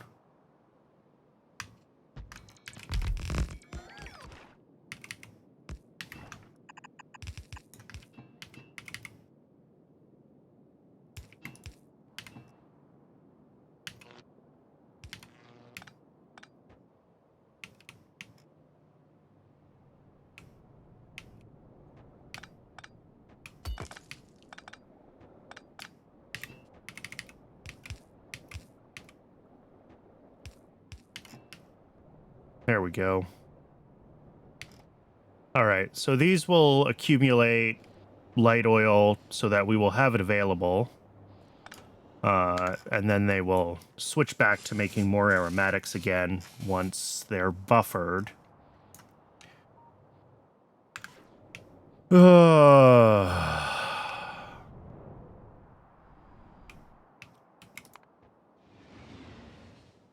We are close to having tin processing researched, but I don't think we're actually close to being able to deploy that tin processing.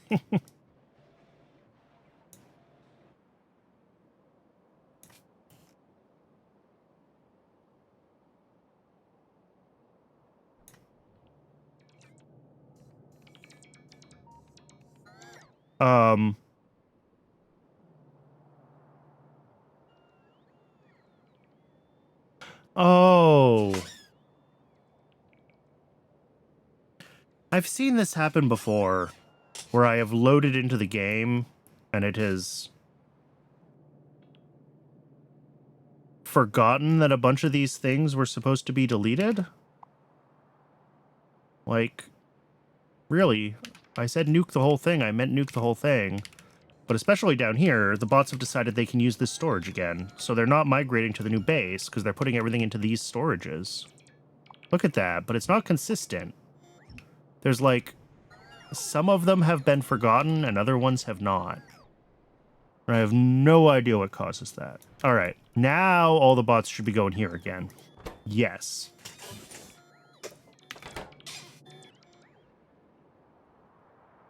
That is what I want to see.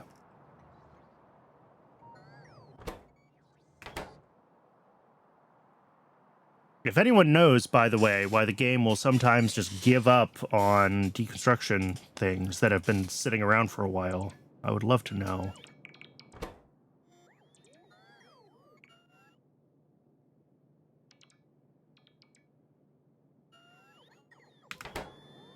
Fortunately, I think I caught it in time. Like, it looks like we still got deliveries of stuff down here, and this is still, well, sort of being emptied. So, I don't think this, like, wasted a bunch of trips on not having stuff.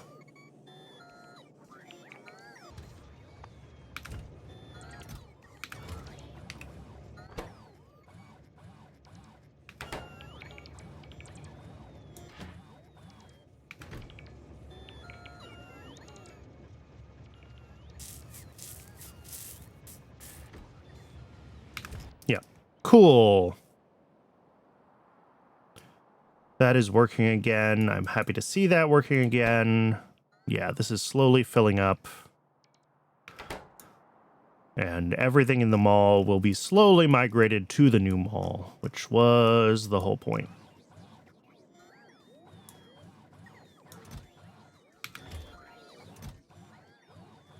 Yeah, and a lot of these buildings that I had set up to be crafted automatically in the old mall are going to be, you know, we're going to have...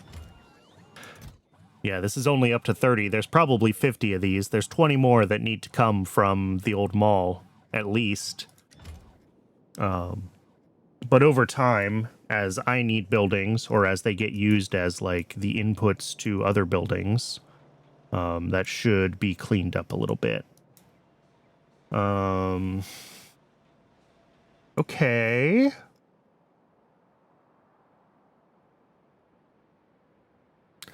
I mean, the big thing to do at this point, I think, has to be the new bitumen processing setup and the associated expanded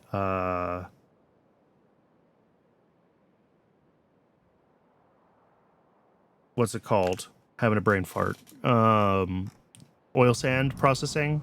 So, like, we want to basically double this, and actually we want to exactly double this. Switch this to be stacked belt. That's doubled. But then these ones also all need to be doubled, and it's not really built to be doubled here.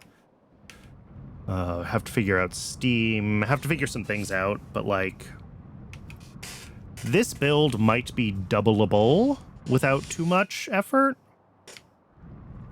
But also it is blocked on something. This is blocked on not having enough naphtha. And it doesn't have naphtha because crude oil processing has been blocked because we don't have tin chromium alloy, right? Yes. I could unblock this temporarily. And the way to do that would be with grabbing a couple more light oil refineries. And then we can switch the processing up there to start making cumene. It'll back up again once cumene, like, fills up its output buffer, but it'll at least get it running temporarily, and we'll have a little bit of cumene buffered for our other needs. So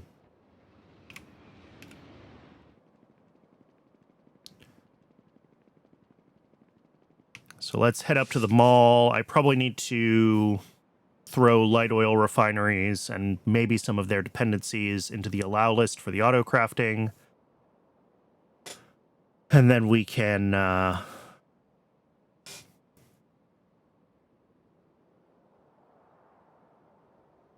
get cumene being made, at least in small quantities there.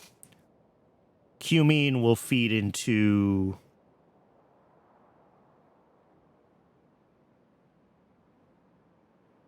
I mean, honestly, I'm not sure if I'm going to care about this oil processing build anymore.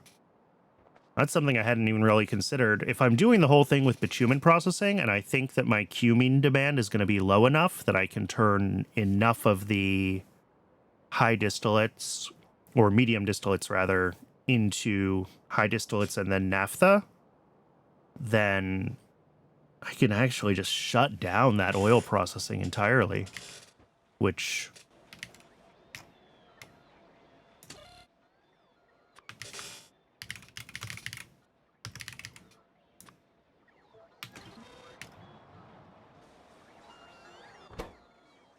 All right, and this has...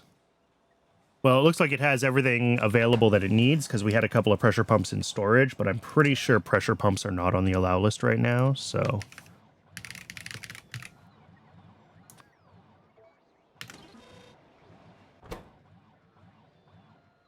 But that's the only thing that would be weird.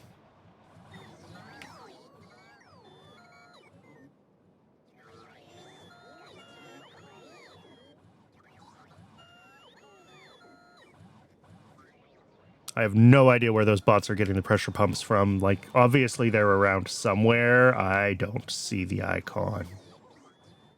But then again, I am not a robot, so I don't necessarily have to figure out where they're stored.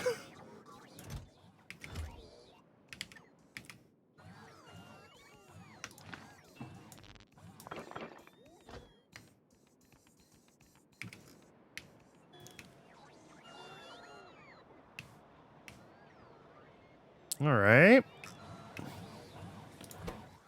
But yeah, normally I would want to collect when I'm doing a new build, we want to be ideally setting up a requester chest for all the stuff for a new build, like ahead of time, and I can do other things while the mall gets the buildings made. But in this case, while we're still kind of getting them all bootstrapped and we're still adding various buildings to the allow list, like this is still a very short list of things it's allowed to build in the grand scheme of things. We're being a little more careful. Do I have like intermetallics as a thing that's being requested, or are they just like... Oh yeah, we have them. Cool. I wasn't sure if it was the base... Well, had we somehow accidentally brought several thousand of them from up here, the old mall, was kind of my question / thought. Appears the answer is no. We did not accidentally do that.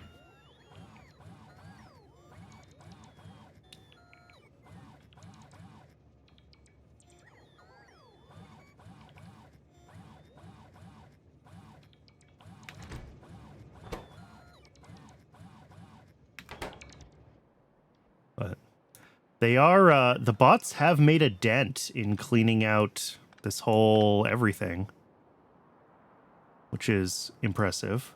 Oh, this one was also supposed to be disassembled.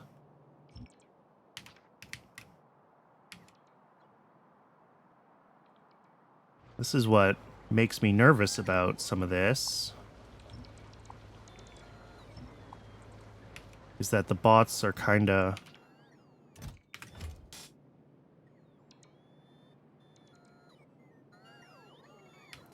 If they're forgetting about things, then I don't necessarily even know. Yeah, see, a bunch of these requests also went away. Like, this was all supposed to be disassembled. All of these storage chests need to be emptied and sent across as well.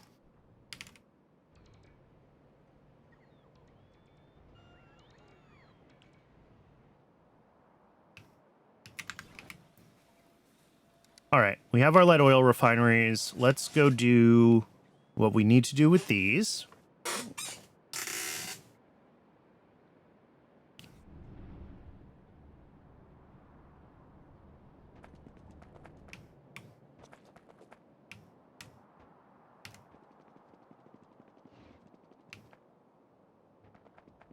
And these need to go like right here. This changes. These guys will go like right here, except we're doing cumene.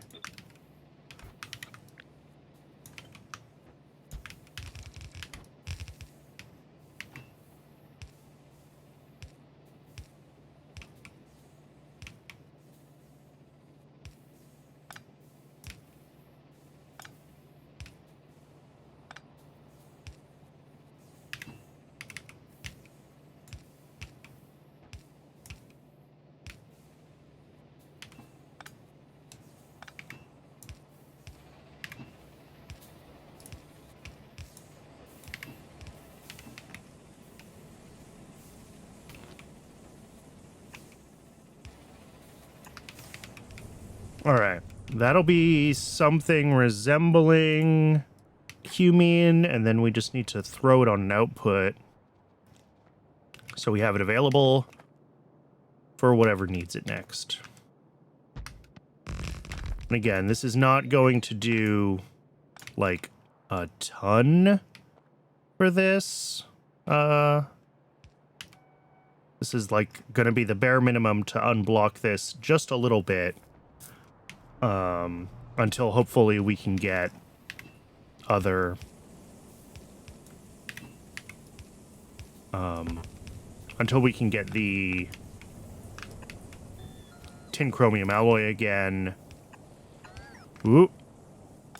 What did I just do? What's this pipe?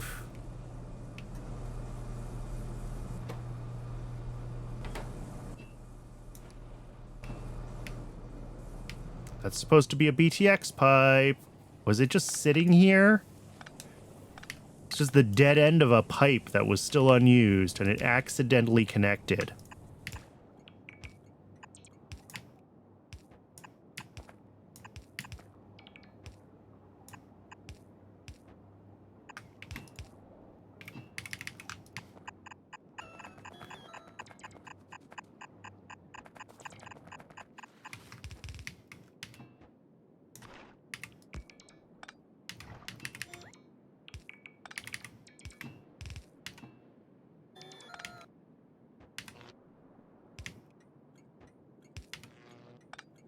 All right, so now I do have cumene available. So if I want to start doing anything with early small amounts of cumene, I can do that. That is accumulating fast. So we might not actually be able to run this for very long just on the cumene, unfortunately.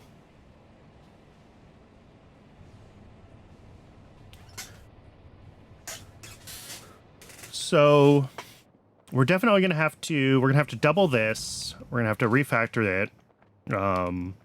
We're gonna need to take this tar from. No, it's literally just a tar extractor. Okay. And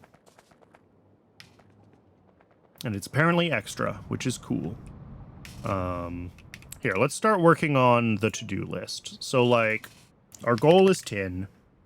Add to top. Tin. For tin, we need kerosene. Well, actually, if we look at what I was doing in YAFC, I was putting all of this in one thing because I didn't want to be dealing with, like, heat generation, and tin chromium alloy, and titanium tetrachloride in multiple places.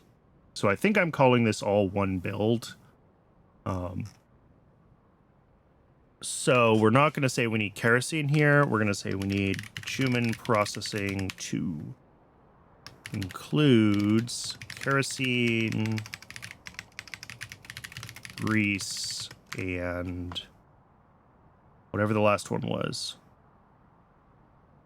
Oh, BTX, no. I don't know. Don't remember. Includes kerosene and grease. And I just put that on the bottom of the list, didn't I?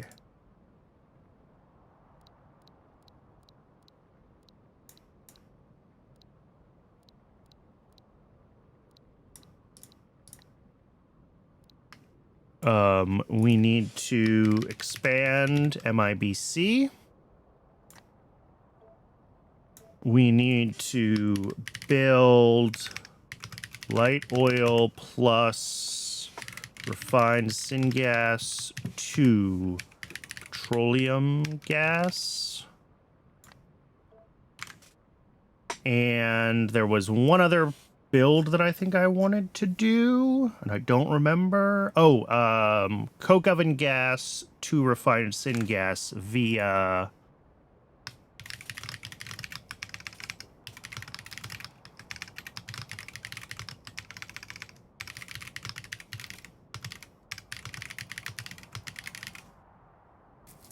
All right. Those are the builds. I am concerned still that, like, this bitumen processing 2 build that is kind of just optimized for getting out heavy oil processes, when I realize that I'm going to need a bunch of light oil byproducts, it's not going to be correct anymore, and I'm going to be sad. That's entirely possible. But for now, this will work, I think, and it'll get us able to run tin. What I do want to look at, and let me add this to the to-do list as well, and I'll put this at the very tippy top, is check other raw resource processing for heavy oil dependencies.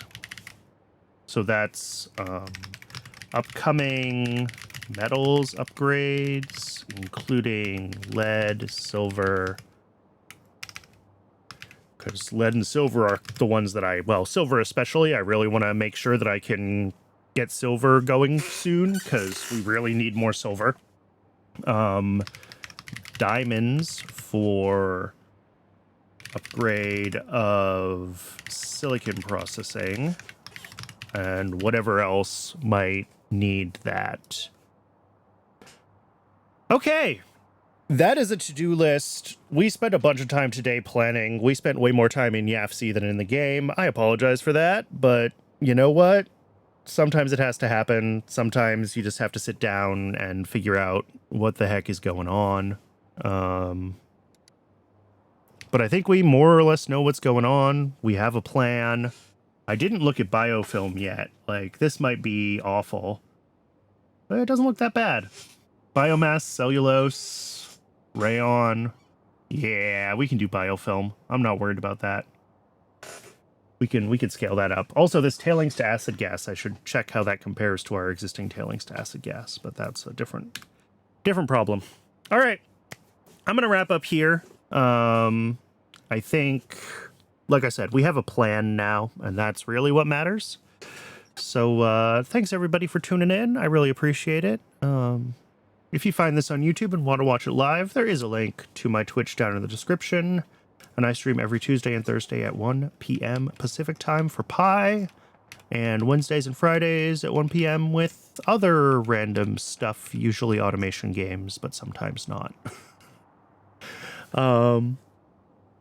Thanks again, everybody. I really appreciate everyone who watches. I hope everyone's having a fantastic new year, and I will see y'all next time.